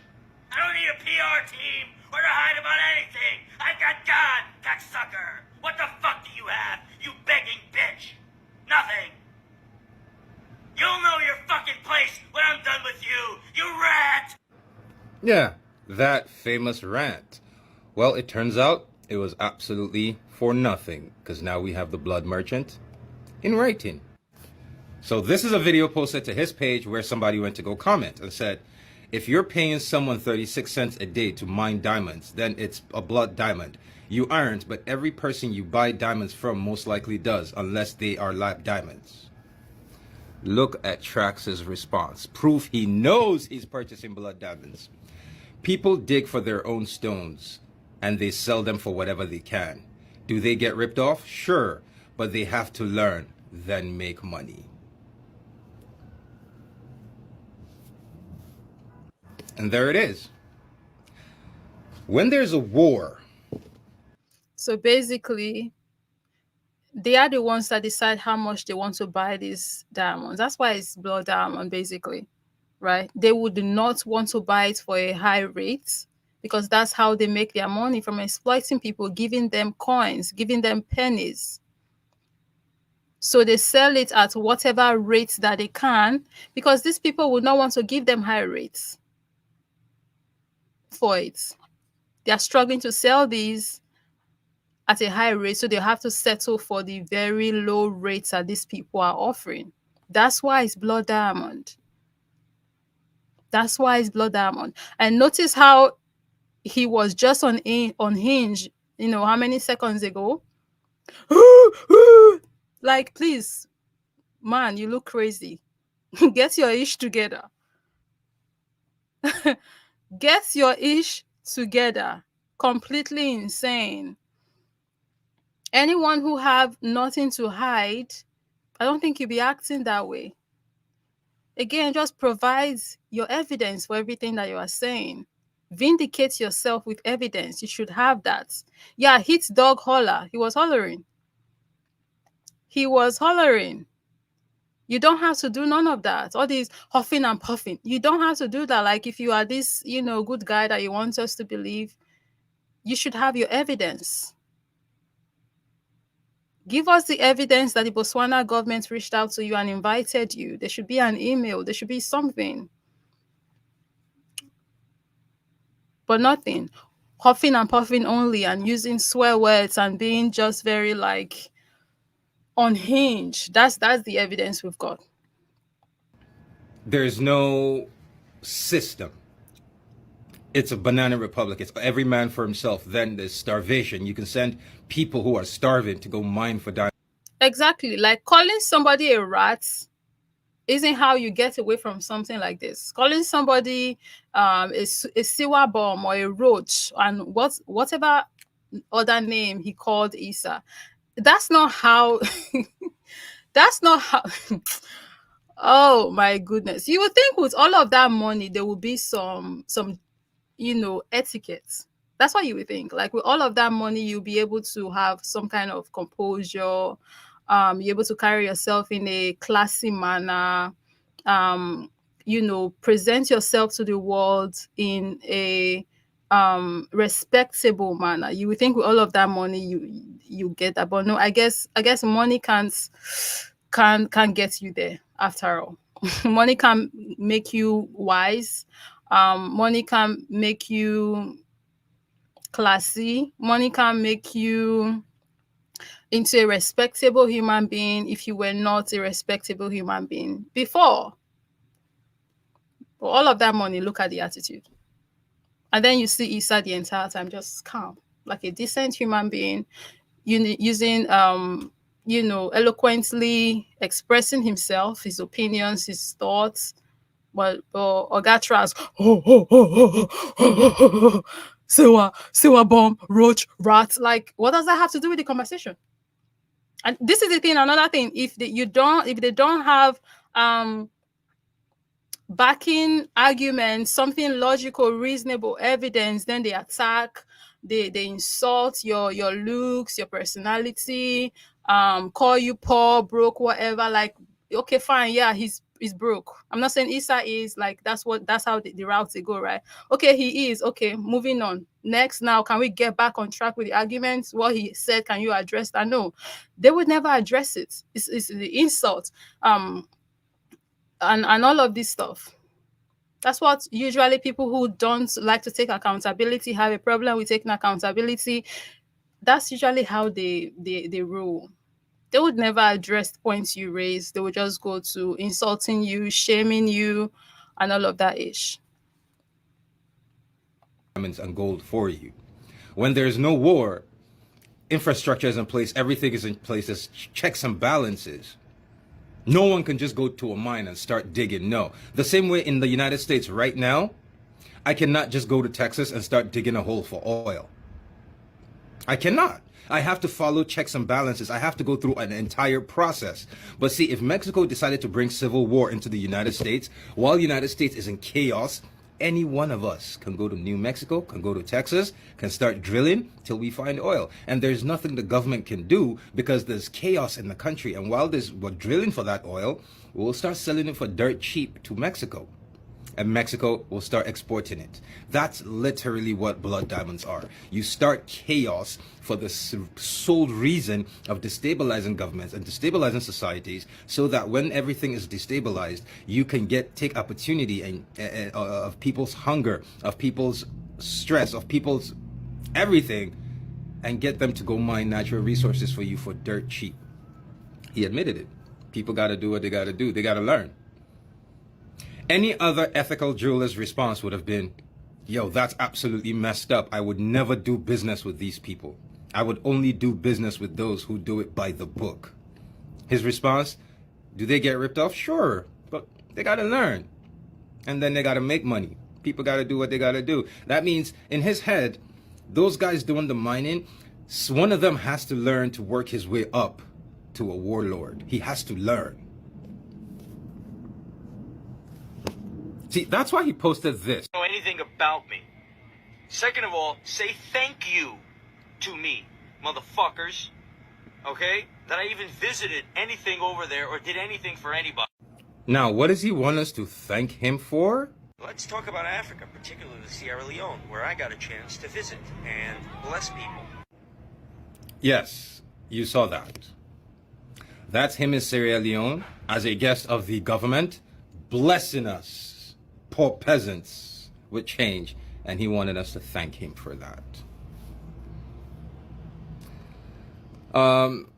Trax, right now on your page, the most recent video on your page is me, a Patrick McMullen image of me at Art Basel. I'm sure you have money, so I'm sure you know Eddie Bogart, you know, the artist Eddie Bogart. Yeah, he's my friend. I've known Eddie Bogart since before he went into art. Since I was in modeling, he was a photographer's assistant. I was a model. I've known Eddie Bogart for about 15 years now. And when he transitioned to art, his art started doing great. That video on your page, yeah, that was me in Miami for Art Basel. That was the year Eddie Bogart did a Lamborghini, where Lamborghini had him paint their car for their exhibit for Art Basel. Yeah, he invited me to Miami, and I flew to Miami, and I went to Art Basel. My question now is, what does me in Miami have to do with you selling blood diamonds? Why is there a picture of me in Miami? Why are you not addressing blood diamonds? Why are you coming after my character? Talk about blood diamonds, you thief. And yeah, like from what I can gather, you know, like I said at the beginning, the entire situation has been like spiraling, and so much has been coming up. And I think I'm going to make a part 2 to this, but then we'll see. I'm not sure if I'm going to make it into a live or if I'm going to make a regular video, but I'm definitely going to be making a part 2 to this situation. And yeah, but let's continue.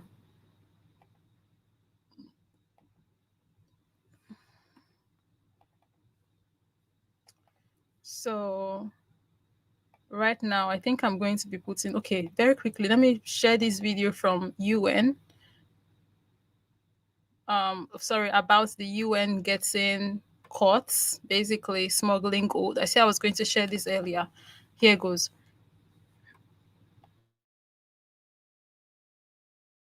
Congo are chasing the United Nations troops away.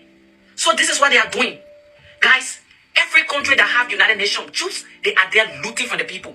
Guess what, guys? This UN tank that you are seeing right here had an accident yesterday, and the driver died on the spot. Only for the residents and citizens to go and check, the tank was filled with gold, as you can see in the picture.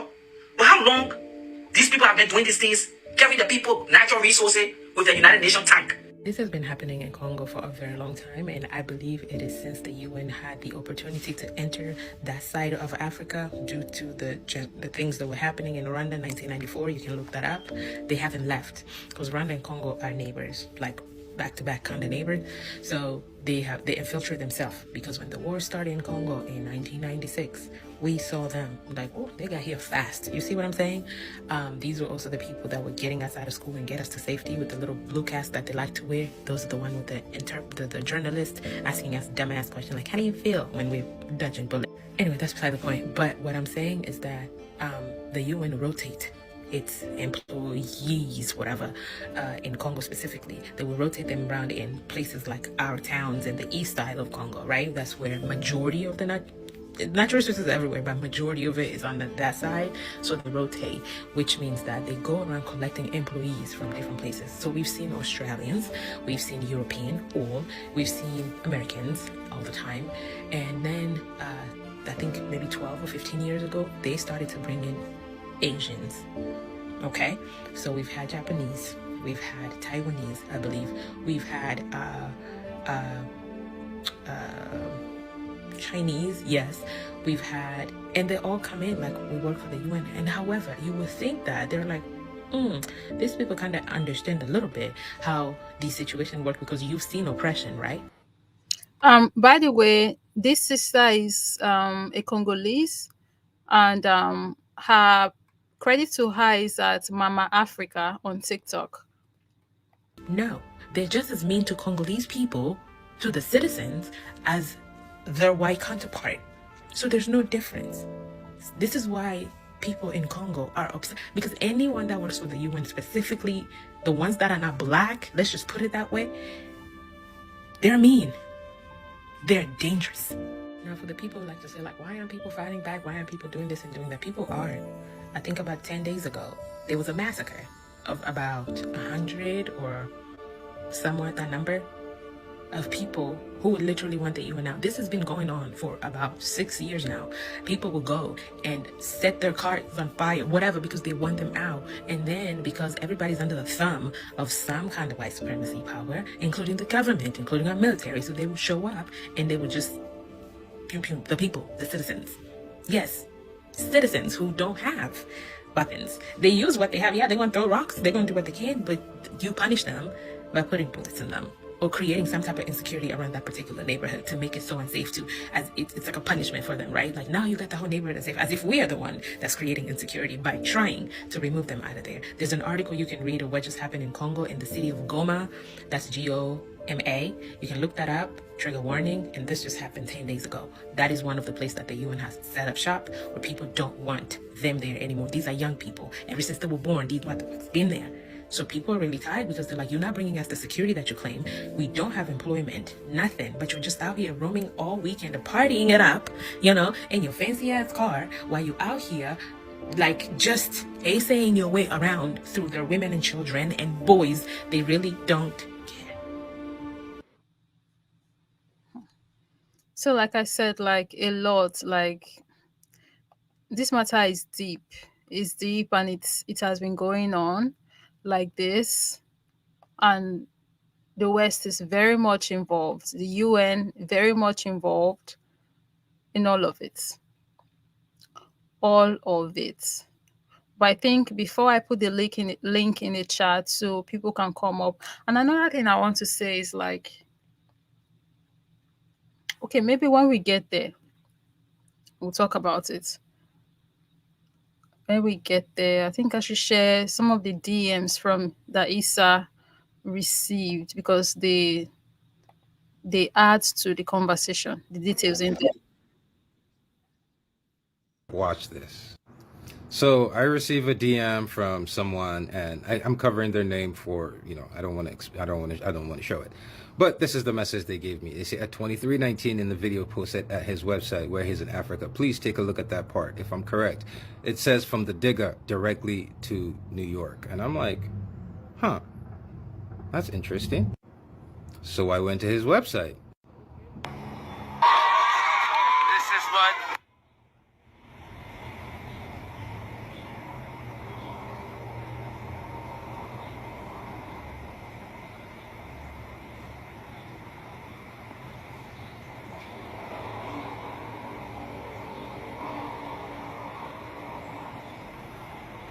diamonds and some kind of nice ring.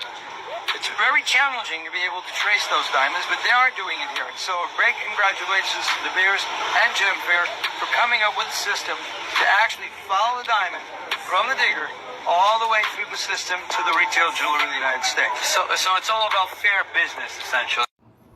And I thought, oh, thanks to the De Beers, the white South Africans who control the diamond mines in Mozambique, we'll get to those ones. Those are big fish. But thanks to them, there's a system where you could take the diamond directly from the digger in Sierra Leone straight to New York. Directly, just bypassing every step they're supposed to be. Straight. And he said it's fair trade. What fair trade is he talking about? Let's look it up. Now, when people hear Sierra Leone, they usually think conflict or blood diamond, but they don't understand that this is the only source of livelihood for some of these people, and there's something threatening to take that away. And that, of course, is the lab diamond, which is considered to be conflict. So the fair trade he's talking about are blood diamonds, which he believes is needed for those poor Africans to be able to continue earning a living. And there you have it. So if anyone is wondering how all of this started, right? I'm literally just scrolling through TikTok like anybody else, and I see a video of him saying, I'm in a diamond mine in Africa, and I'm like, okay, this is interesting.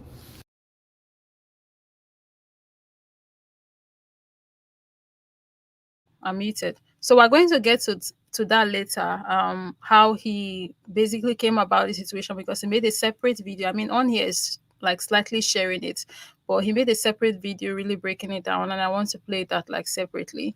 Right now, I just want to quickly get to the DMs he received before getting into that story from him. So I'll play the second one. Someone sent me a DM showing me that our favorite blood merchant is now trying to get celebrities on his side and just sent John Jones a chain. So I decided, you know what? We need to talk to John Jones. I went to go try to create an Instagram because I deleted my Instagram. Turns out I had a burner Instagram. I've had a burner Instagram for a while. I'll upload it. Here's the page. So I went, I found the page, and I was like, hey, cool. I don't have any pictures. I didn't have any pictures. I mean, I had these two. So I uploaded a video, and I tagged John Jones, and I tagged our blood merchant. Now, this is where I need help from everyone on TikTok. If you have an Instagram account, that's my Instagram name. That's the Instagram name. I need everyone to go to that video, and I need as many people as possible to tag John Jones. Also, there's a GoFundMe. I put a GoFundMe there because if we could raise money to replace that chain he got, that would go a long way. $5, $1, anything anyone can put together, I would appreciate it. I don't think he will take the money. So I told him if he doesn't take the money, absolutely 100% of that funds, we will donate it to the Congo. And I will provide proof to you, to him, and to everybody. Not a single cent of that will be touched. I won't touch a single dime. So I am begging you, everybody, please. This is John Jones' Instagram profile. So please go find his name. That's his name. Go to my page and everybody tag this guy. If as many people tag him, if enough people tag him, if like 1,000 people tag him before midnight, he'll realize there's something. He'll go watch that video and he'll return it. We need to put pressure on this blood merchant. If we need to stop the deaths of African children, this is how we cannot. This man was proud. Blood diamonds. He was literally proud. He still has that on his page. He was defending it. We called him out. What does he do? He calls me a sewer bum. Like, he doesn't even, like, he cannot even comprehend what he did was wrong because, you know, black people, Africans. In his head, he has the right to it. You heard it. They gave us the pores, the diamonds, they gave them the desire. So he genuinely believes he has a right to it. So he comes out, you know, who's this dirty bum? Who? He goes from bum to you're poor. Fuck my mother. What hasn't he said? The confidence. The confidence. Because he 100% believes he's okay. He's in the right. We have to teach these people a lesson. We have to teach them that the lives of our people are just as equal, just the same as the lives of everyone else. The Africans that are dying. Just please go to my Instagram profile. I'll tag it again. This is it. Yes, Gothic Aboki. It's a play. So obviously, not obviously, but you can't tell now. But I was growing up. I was into like alternative emo goth, and Aboki in my language, it means friend, Friend. but it's a way of now. It's not. It means friend, but anyone who's not from my tribe uses it as an insult to describe my people. So the Gothic Aboki, that's my name. Please go to that profile. Go to this picture, this video, and tag John Jones till he returns that gold chain. Thank you. So there is that. I don't know. So far, the John John guy have not said anything, so I don't know.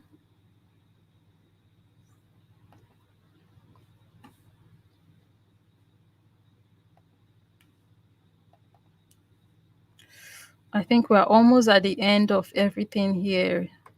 Is anything left?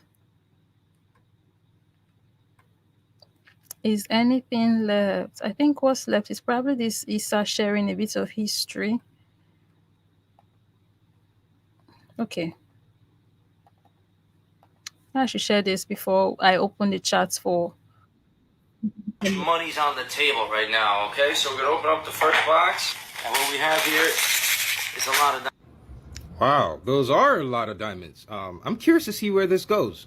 Oh, by the way, African people, wait till the end of this video. I have something to say that is exclusive to African people. Trust me, you're gonna want to hear this. Just wait till the end of the video, and I have something to say. But let's see where his video is gonna lead. It's a lot of diamonds. Let's open them all. A lot of diamonds indeed, and they're coming from an auction in Dubai. That's why we got them. 43,000 carats on the table. That's roughly 12 to 16 million dollars worth of diamonds. If you want to skip all of the craziness and get some beautiful jewelry, I invite you to shop on TraxNYC.com. 12 to 14 million dollars worth of diamonds bought at an auction in Dubai. That's amazing. That's a lot of diamonds. That's a lot of money. Wow, you would think Dubai had diamonds. I thought you'd usually buy them in mines from Indians in New York, but it's Dubai. I've been hearing a lot of negative press about Dubai. Exactly. Like the story first went from him showing us evidence of him being in, by him now I mean Trax, him showing us evidence of him being in Sierra Leone on a diamond mine, to the story going to or becoming him getting his diamonds from Indian polishers, to now the diamonds are from Dubai. So where exactly are you getting the diamonds? Because now we have 3 different locations. We have Africa, we have Sierra Leone, we have India, now we are Dubai.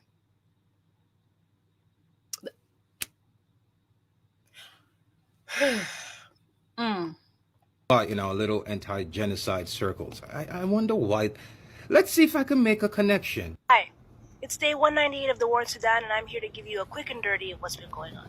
First up, some geography. This is Sudan. We are a country in Africa. We're bordered by Egypt, Libya, Chad, Central African Republic, South Sudan, Ethiopia, and Eritrea. We had a beautiful popular uprising turned revolution in 2019 that was totally ruined by these two. Let me provide a little bit of context on these 2 guys that she pointed out and she said are ruining everything. This guy is the official military general of the official military of the nation of Sudan.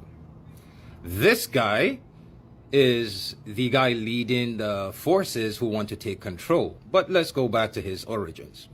Do you remember a few years ago we had Darfur, save Darfur, rescue the Sudanese, stop the genocide in Darfur? Okay, so what happened basically? The Arabs, the Middle Easterns, they convinced these 2 people and all the Sudanese people that they're not us. They're not black like us African. They're Arabs.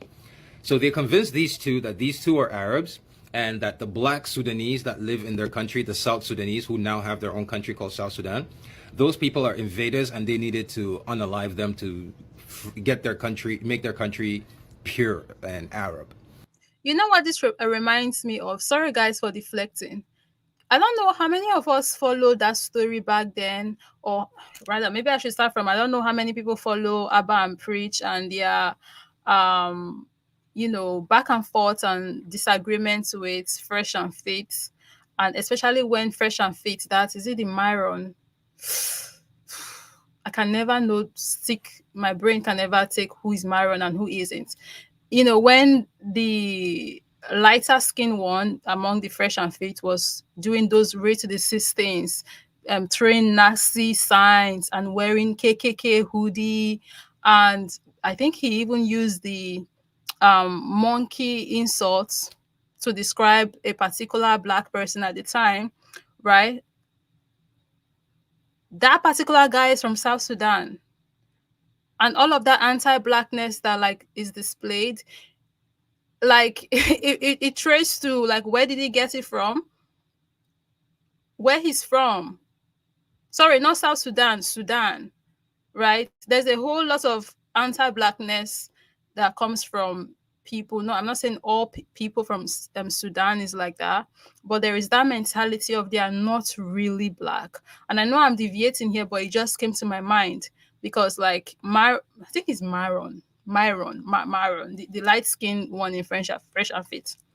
Like, because I think in his mind he doesn't really think he's like black like that, he can use those rate to desist rhetoric, talking points, gestures for black people, because like the mentality of where he's from. I'm not saying everybody in Sudan is like that, but it's a thing that they think they are not really black. They are like Arab or something. They are the better, like sex. They are a different group. Some of them will just even outrightly tell you they are not black. Hell, some will tell you they are not African. But yeah, like, that's where he's from. And, you know, this conversation reminded me of the situation. But let's continue. So the Sudanese government, along with this guy, created this guy. They now funded this guy who led the genocide. The Janjaweed, if you remember, Janjaweed or something, I can't remember. But he was the one a few years ago who was leading the genocide against the people of South Sudan. They now have their country. International community came in. It was a big thing. The war stopped. They got their country. And then that's where the problem started. Because now the people want this guy gone because he's not good for them. Like most governments, he's for the elite and not for the people. So they had a revolution. He doesn't want to give power. He doesn't want to give up control. He wants to remain.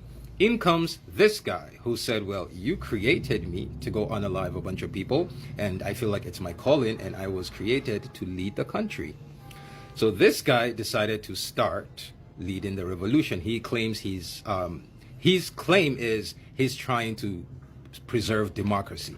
This guy's claim is, my claim is, I have power, I want to be in power. If you go to the US website, the State Department website, it'll give you a list of people who are designated as contributing to the war efforts in Sudan. Now, mind you, United States is not a paragon of virtue, if you want to say that. No. They are just mad that they are not the ones exploiting the Sudan. So what do they do? Because they have the access, they have the media, they're calling out their competition. If they get rid of these guys, they get to swoop in. But for now, it's these guys in there. And then you come here and what do you see? Oh no. Turns out Dubai is funding the war in Sudan. That guy who wants to preserve democracy, Sudan is funding him. And now what do we know about gold, diamonds, and blood diamonds? Blood diamonds and blood gold, these are resources gotten off of conflict. What is Sudan's main export? Oh, what do you know? It is gold. Gold. Sudan has massive amounts of gold. So Dubai is funding the war in Sudan. Dubai right now Dubai is trying to take over from India as the hotbed of gold. Guys, I have put the link to the section if you want to join the live up in the chat. So if you are interested, just click on the link to request to join. After brother's video, we're going to be going right into that very briefly, hearing your thoughts and opinion. For those of us who have any and want to come up and share with us, you're going to have the opportunity to do that. The live is in the chat. Just click on it to join. Thank you very much. Well, let's continue. They don't have any gold mines. All Dubai's gold comes from Sudan. They pay this guy to start a war, to genocide people so that they can steal gold. That's where you have connections with? That's where you went to go buy diamonds in an auction? Interesting. Look, man, we live in a capitalist world. There's no way you're going to tell me you have access to those diamonds in Sierra Leone and access to that gold in Dubai for dirt cheap because it comes from blood of African people, and you tell me you're not buying it? Yeah, okay. Now the message for Africans. Have you noticed that who has been supporting this guy who has come to my profile, an incredible, outrageous number of Hispanic men?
Oh my goodness, guys, I'm so sorry.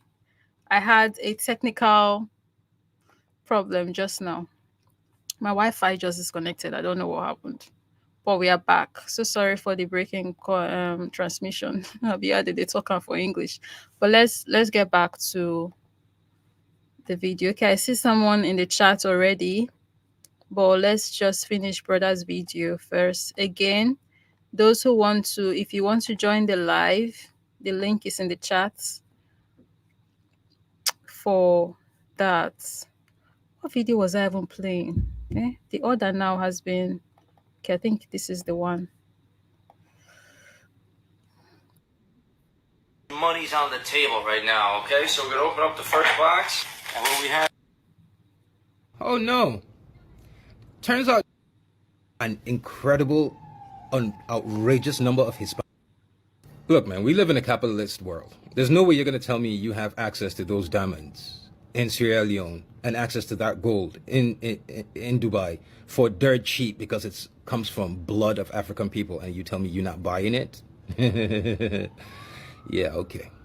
Now the message for Africans. Have you noticed that almost everyone who has been supporting this guy who has come to my profile, an incredible, outrageous number of Hispanic men? Have you noticed that? You should see my DMs. Jose and Carlos, they're all in my DMs. Shut up, you dirty nigger, blah, blah, blah. You should see it. What I wanted to say about that is, this movement, Pan-Africanism, everyone is against it. Let me explain. Say India, for example, they have a caste system. You have the Dalit and the Brahmin. The Dalit is the lowest of the low. He goes out and dates a Brahmin girl. People find out, they beat him. They treat him like shit. When he's done crying, the one thing he has in this world is, at least I'm not black. The Latino man, we seen that video. Why you treating me like I'm black, fool? Every race in this world who's not white, who gets treated like shit, the one thing they have going on for them is, at least I'm not black. Now this Pan-African movement that they see the future. They know the global economy survives off African goods, and if Africans take that power, we're trying to take the only thing they have going on for them is, at least I'm not black. Very true. Very, very true. And that's why you would always see them taking sides with them folks. And they are very anti-black. Sometimes they even be more racist than them, colonizers that invented racism. It's insane sometimes when you look at it. And he's right with his analysis. If African people, if we're able to get our ish together and own our resources, now we're going to have that power. And they won't, because they don't really have that much like that, right? And if what we're trying to do succeeds and we succeed, we have taken that from them. They are now forced to live in a world where Africans have power over their resources, where Africans have wealth, where Africans now dictate their future. Where when they say, at least I'm not black, everyone looks at them like, have you seen what the black people are doing? Like, they Exactly. tell everyone what to do. Exactly. Exactly. Then they will not be able to do that. At least I'm not black, to make them themselves feel better about where they are in the hierarchy, because you won't be able to say that if the black people are like up there. Then maybe they will even want to be black. Who knows? Right? Because everybody goes where the power is. Everybody wants to go rather where the power is. Everybody wants to, be like the people who have power. Everybody wants to you know associate with that. Black people, or should I say African people, black people generally don't really have that like power like that. So there is no, you guys get it, right? So understand this. Pan-Africanism, we have no friends. If someone wants to support, yeah, okay. If non-black person wants to talk, they want to support, listen, but never trust anyone. We have zero friends. Thank you. I mean, an Indian lady, I believe she was a lady, came up last time I was live to say the exact same thing, that like the anti-blackness in her community is insane. And which is something we already know, right? So now I'm going to, hi, I can.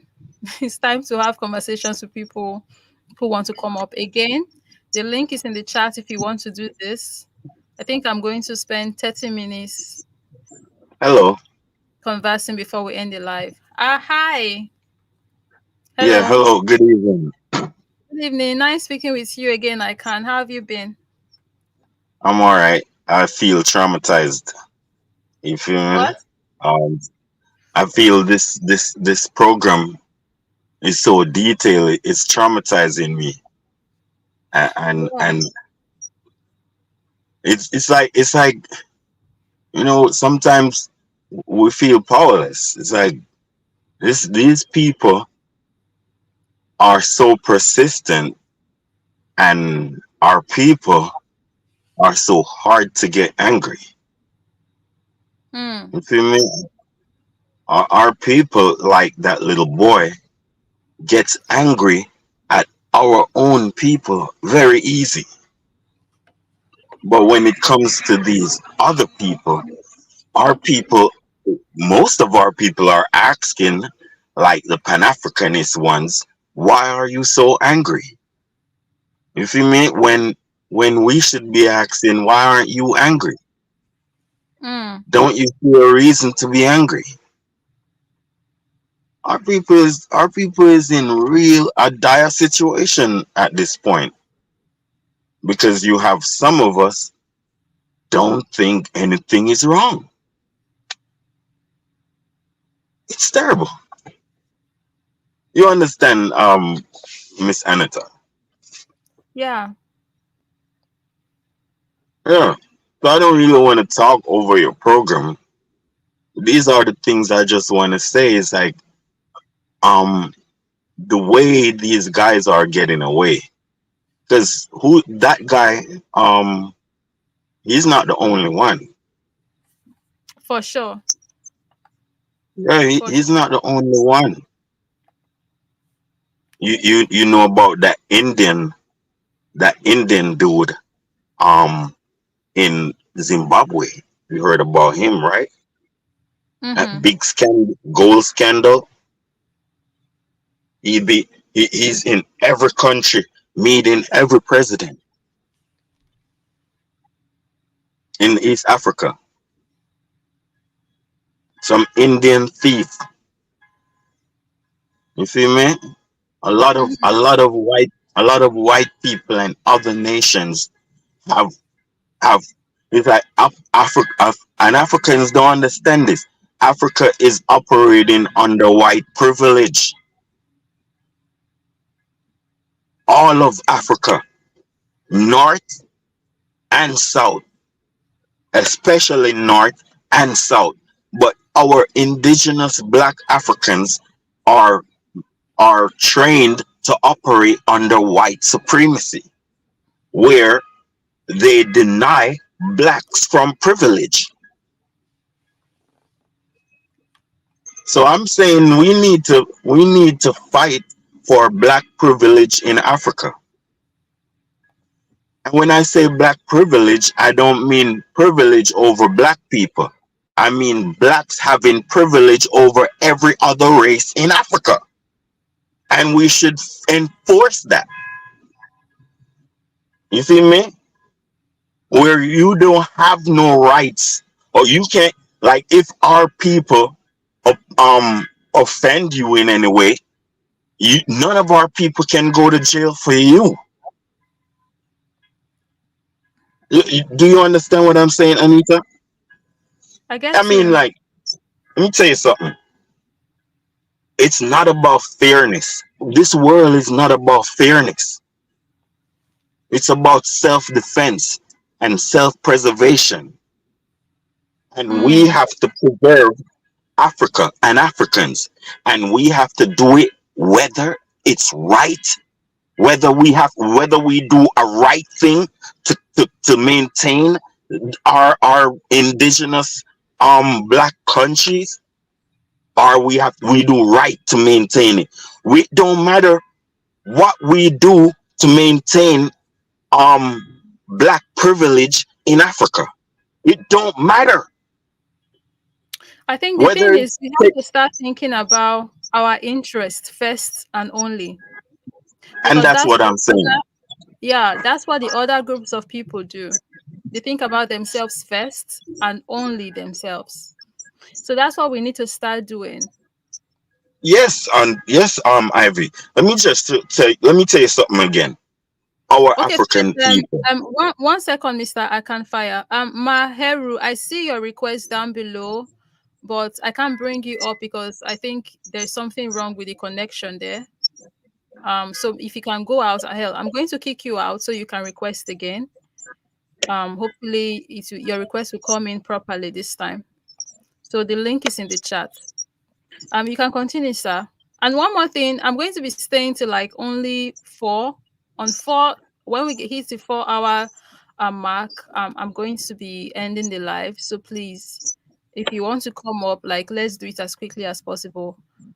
And yeah, you can go on, Mr. Akan. Yes. So our problem is the two religions that reign in Africa.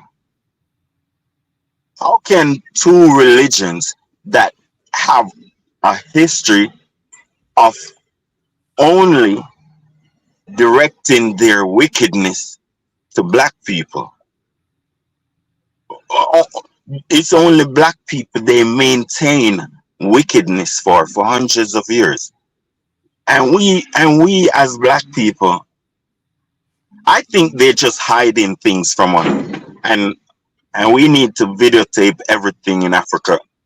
If it wasn't for the camera that was invented back in the 1920s, Africans would still be enslaved.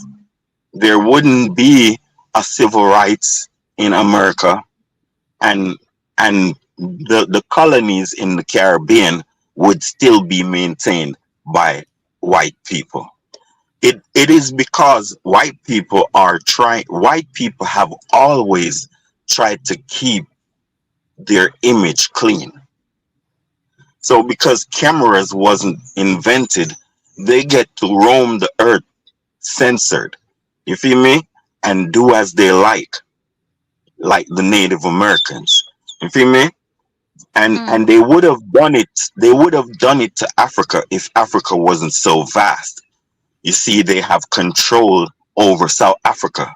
You see, the reason why they are not controlling Zimbabwe Malawi, and Zambia.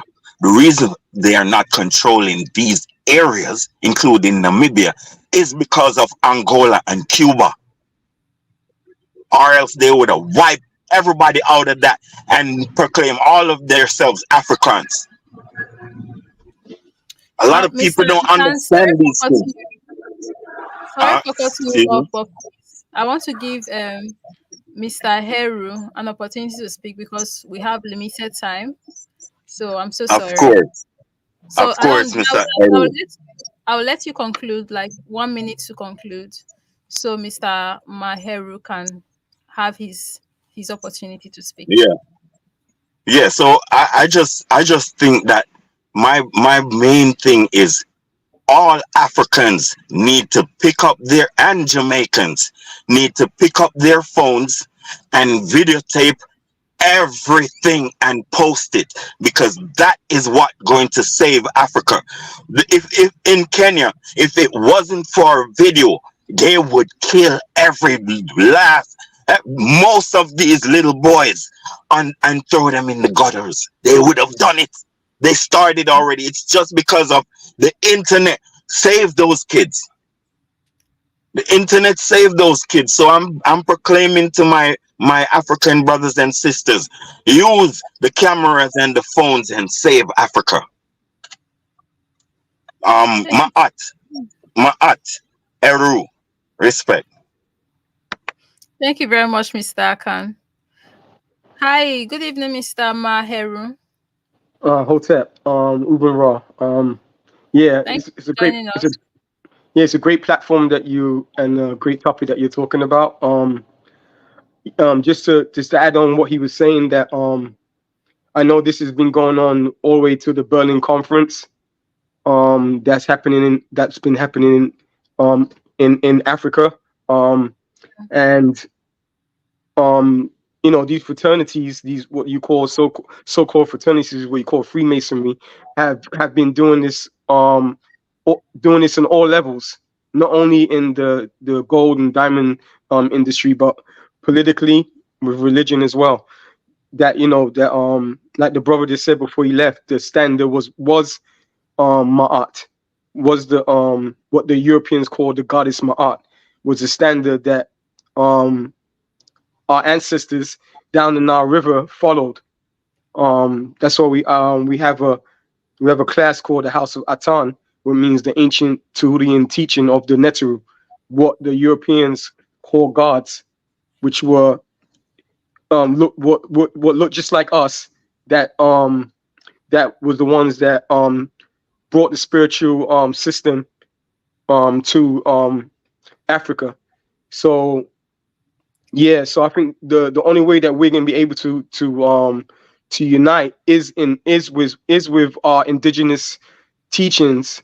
What a model that we use is indigenous writings over religious opinion. Because as long as we keep following religion that plagiarized and stole the information from all the indigenous people in Africa, and also from the indigenous people all across the world, then we will continue to be um, in this state of mind that we run into a government to all governments, when it's the people that is really the ones that have the power. And as long as we can come back to that and find out that that everything that we have is within us, and then we could unite with the truth, which is Ma'at, which is from Kemet, what they call Egypt, Het Ha, the soul of Ptah, going all the way down the Nile Valley. Then I think that's the only solution, according to our ancestors, that had a civilization that lasted over 34,000 years, that built the pyramids, which is really called the Mer or the Ku, and also the other artifacts. I mean, um, Mers that they built all over the world, that point to exactly where they knew they came from. Okay, thank you very much, Mr. Heru. And I All want to say thank you to Mr. Akan for coming up. We appreciate you. So right, now okay. I want to give two Nigerian opportunity to come up.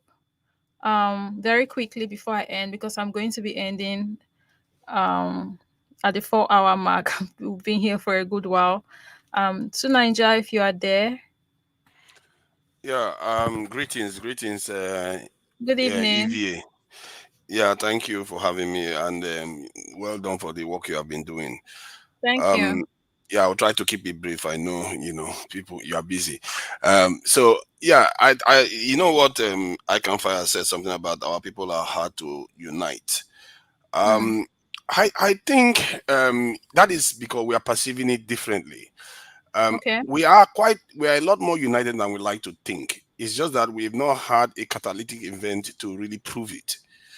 Mm, And one of the reasons I say this is because when Nigerian president ordered the invasion of Niger, when he was trying to invade Niger, when I went online, and the hatred I got and the hostility I got from African Americans, not Africans, so African Americans, because of a decision that the Nigerian president made, not me, and I'm against the decision. So it tells you that we are quite connected. It's just that we've not had a triggering event that mm, unites us.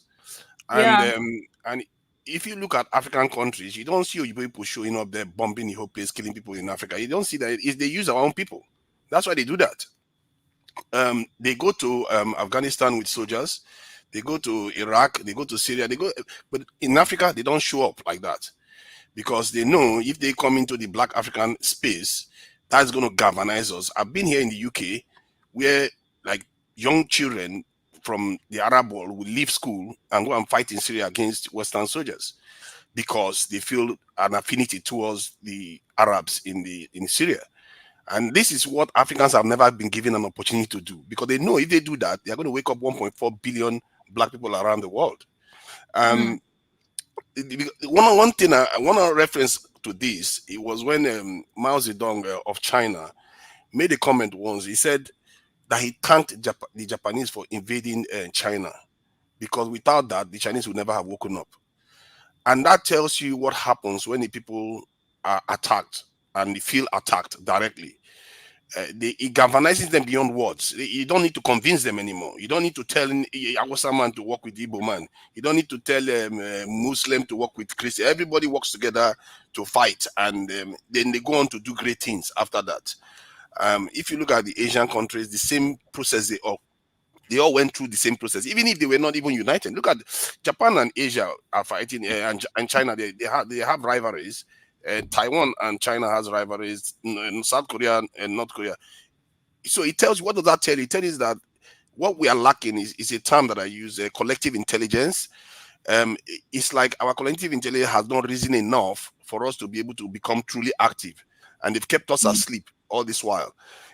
So this is why we find it confusing that we all want to do the right thing by our people, but somehow our people not refuse to act, and our people refuse to defend themselves. Why? Because that aspect of us, that greater aspect, is because you can have the best intelligent people, physical, one individually intelligent people. It doesn't matter. It's what happens collectively. That's what truly matters. That's the one that makes the greater impact on the community. And other mm, groups have had reasons to have higher collective intelligence. They've all been engaged in struggles. I can give you a simple example that maybe some people will be able to relate because I'm using convoluted terms. Like if you're in a room with your friends or rivals or competitors in workplaces, and you people are arguing for promotion or whatever in the workplace, and suddenly you find that some criminals want to invade the property and come and kill all of you inside the property, you find that all the workers will start cooperating to escape from that building or cooperate to thwart the attack. What that does is that the group becomes collectively, their intelligence rises because they are not confronted with another challenge that they all have to work together to meet. And we as a people haven't had one catalytic event like that that will unite us and have us, rise and meet their challenge. And they know all the forces in the world, they know this full well. This is why they never go into Africa with any white soldiers, any Indian soldiers, and to go and invade any black country. You never see that happen. They will always use our people against us. And one way to stop that is to inoculate our people against it. One of the ways is to sensitize our people, and another way is to have advocate a more direct democratic system. I believe that if you take the power from the center and give it to the people, then who can you bribe then? You can't, because our leaders are compromised, because they are easily bribed, threatened, and whatever. You saw what the Israeli guy was doing, or the Israeli Muslim or Jewish Muslim was doing. So our leaders are easily compromised. They threaten us all the time. You saw what the Sierra Leonean leader was saying. The Nigerian president right now is doing everything IMF tells him. Anybody tells him anything, he does. And he compromises our economy every day. Until we start taking power from the center and giving it to the people, you will have these leaders at the top. Or the other option is a catalytic event occurs, then it triggers all our groups to unite and fight the oppressors or whoever you want to that is challenging us. And that is the only way I've seen. I've tried to find any other way to solve this problem. That is the only way I've seen that we can actually get ourselves, we can build momentum to get ourselves out of the mess we are in. Direct democratic system or a catalytic event. And most Europeans, I don't know how they do it. They have some wicked, I don't know what I would call them, wicked leaders that will eat their own soul and cause massive conflict and massive loss of life to force their people to go in a given direction. If you look at what Stalin did, if you look at what Mao Zedong did, these were crazy. They were like, they were driven hard. And then you can understand why they were driven that way too. Because Mao Zedong experienced an invasion from the Japanese, and they saw their people get slaughtered all over the place. The same thing goes for Stalin. Stalin saw a lot of invasion that the Tsars lost, and now Germany was invading them. And when he won the war against the Germans, you can see that the people of Russia were more united. He didn't need to convince them that they needed to build a strong country there. But in our own case, we don't have that motivation, because the only thing we have is hunger. That's the only thing our people have, of frustrated government and all the rest. They travel overseas until we feel really threatened. And that's the only thing that is going to galvanize our people. Or we do it gradually by building a more empowered people that cannot be bribed, because you will have to bribe the whole country to do the Western bidding then. And by the time you bribe the whole country, you might as well concede. So you either sensitize the people or you have a catalytic event. I will leave it at that. Thank you very much, Mr. Tunanja. Thank you. Thank you. I appreciate you. Appreciate you too. Thank you for coming up. So very quickly, I'm going to give Augustine the floor. Mr. Augustine, hi. Hello, Anita. How are you guys doing? I'm fine, thank you. So please, you have like only 3 minutes to quickly Oh, share 3 with us minutes. your points. That's even a lot. Okay, thank you. Yeah, Thank you. according to what the brother was saying, right? Everything he highlighted. At this point, I don't really think what are we doing with the Western countries, because if we really question ourselves, like what really do we want from the West that we don't have, apart from probably technology at this moment that they have, right? But when it comes to every resources, natural resources in this world, that a man admire, Africa have it. We have everything in abundance, you know. And even the technology, we can get that too, because hell, we have the resources to get the technology. Exactly. So You can train the people in school to be able to have the skills they need to make these things. So like we don't need them for nothing. absolutely, yeah, absolutely. So my thing is, if we look at it like we don't really need the West, like the Western country. We don't need them. We probably need it from maybe if we look at it at a human level, because Africans, African are over friendly. We are over. Uh, we sacrifice for to to in order to, I don't know, impress, or in order to uh uh help other people, right? Other nationalities. So at this moment, where we can, like, we really need at least, because we are so traumatized, Anita, we are so traumatized that we have to distance ourselves from these people for a while, maybe for a decade, maybe for 20 years, really, at this point. So we can Because heal and we recuperate. we have exactly we have tried thing in this world to please these people, but still. So what else do you want from them, or what else do they want from us? They really don't like black people in general. All they want, if trust me, Anita, if these people can commit mass genocide in Africa, uh, in order for them to take those resources in Africa, they will They do w- it. It's yeah. just that, I mean, it's gonna raise a red flag. It's gonna because maybe you have some few of them, very few of them, even though I'm still suspicious of them, that probably they won't buy the idea. But if they have that opportunity, trust me, they by now Africans, like the black people in that continent, they should have been wiped out. Honestly, they should have been wiped out. So it's like, Anita, when you look at it, it's like we have everything, right? But sometimes I question, I was like, probably this is a punishment from our ancestor, from God, because it's like, as a parent, you give your kid everything, right? Everything in this world, your kid want, but the kid still walk away from everything that you gave him or her, and then go out to the street in the dustbin to look for what God knows. At the end of the day, like, uh I'm not gonna I mean, I'm trying to convince you, like, hey, I provide everything for you, and you walk away from it, that like you don't want, and you are going on the street like to beg where you have everything. So it's like, it's the cost, I'm you sorry, know. Mr. Augustine. Sorry for cutting you off, but like, if you can just My wrap up very quickly, because it's so already 4 hours. We're there now. okay, so at the end of the day, let me just, at the end of the day, we just, like I said, we just need to separate, like, to separate ourselves at this moment, because we don't need anything from these people.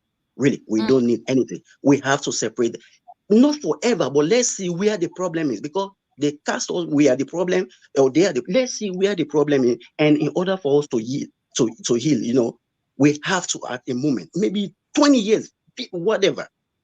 And then if we see that, okay, we can't fix our shit, probably we can come back, or we apologize. Hey, you guys, we need you back. If not, we have to do this. All right. Thank you very much, Mr. Augustine. I appreciate you. You're welcome, no problem. Thank you very much. So, at this junction, I believe we've come to the end of the live, but I want to drop a conclusive statement as it relates to the blood diamond situation, bringing it all back. I feel like this video from this sister should be a very nice conclusion. And this is what she has to say about nice blood diamond. So I want to end the live on this note. Diamonds or blood diamonds? All diamonds, not made in a lab. It's blood diamond, babes.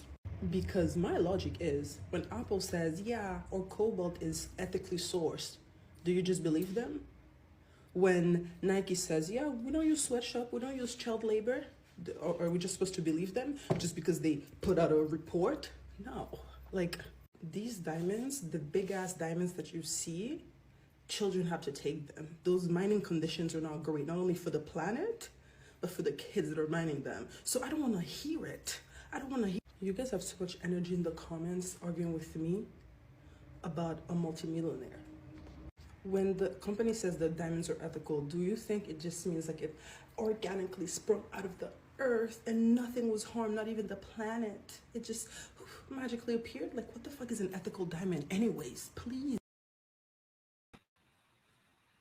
So on that note, I'm going to be ending this video. I think there's going to be a part two, but we will see, right? Because much to this situation is unfolding with you know shadow and the what's his name, um Trax and Issa, you know.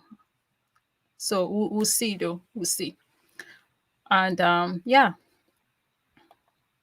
On this note, guys, for now, this is where we are at with the what's it called? Trax NYC expose as being an alleged blood diamond dealer.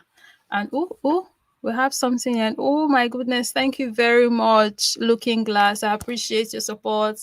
Thank you, thank you, thank you. And I want to say thank you to everyone who joined this live, who joined the conversation, everyone who came up, everybody in the chat. You guys are amazing. This was nice.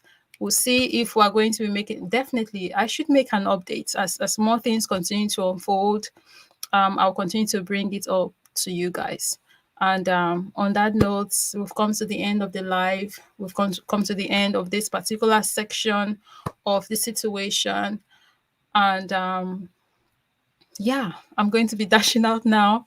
It's past 10 here in Nigeria, West African time. I need to go bait, and hell, it's too late to eat. So that one is out of it. I'll probably just snack on banana or something. And yeah, rest for the day. It's a weekend. I hope you guys have an amazing weekend. Please have fun, smile, take care of yourself, chill, relax, all of that good stuff. And stay blessed. Please make sure you are safe out there as you're having fun as well. And I'll catch you guys in the next one. I'll catch you guys tomorrow, definitely, via a video. I'll be uploading something, and I'll catch you guys on live in a few days from now. I think I should be coming up to, with an update on the situation. So on that note, I want to say good night. I want to say maybe where your eyes, evening, good evening, good afternoon, good morning, and have a very lovely rest of your day. I'll be seeing you guys next time. Bye bye.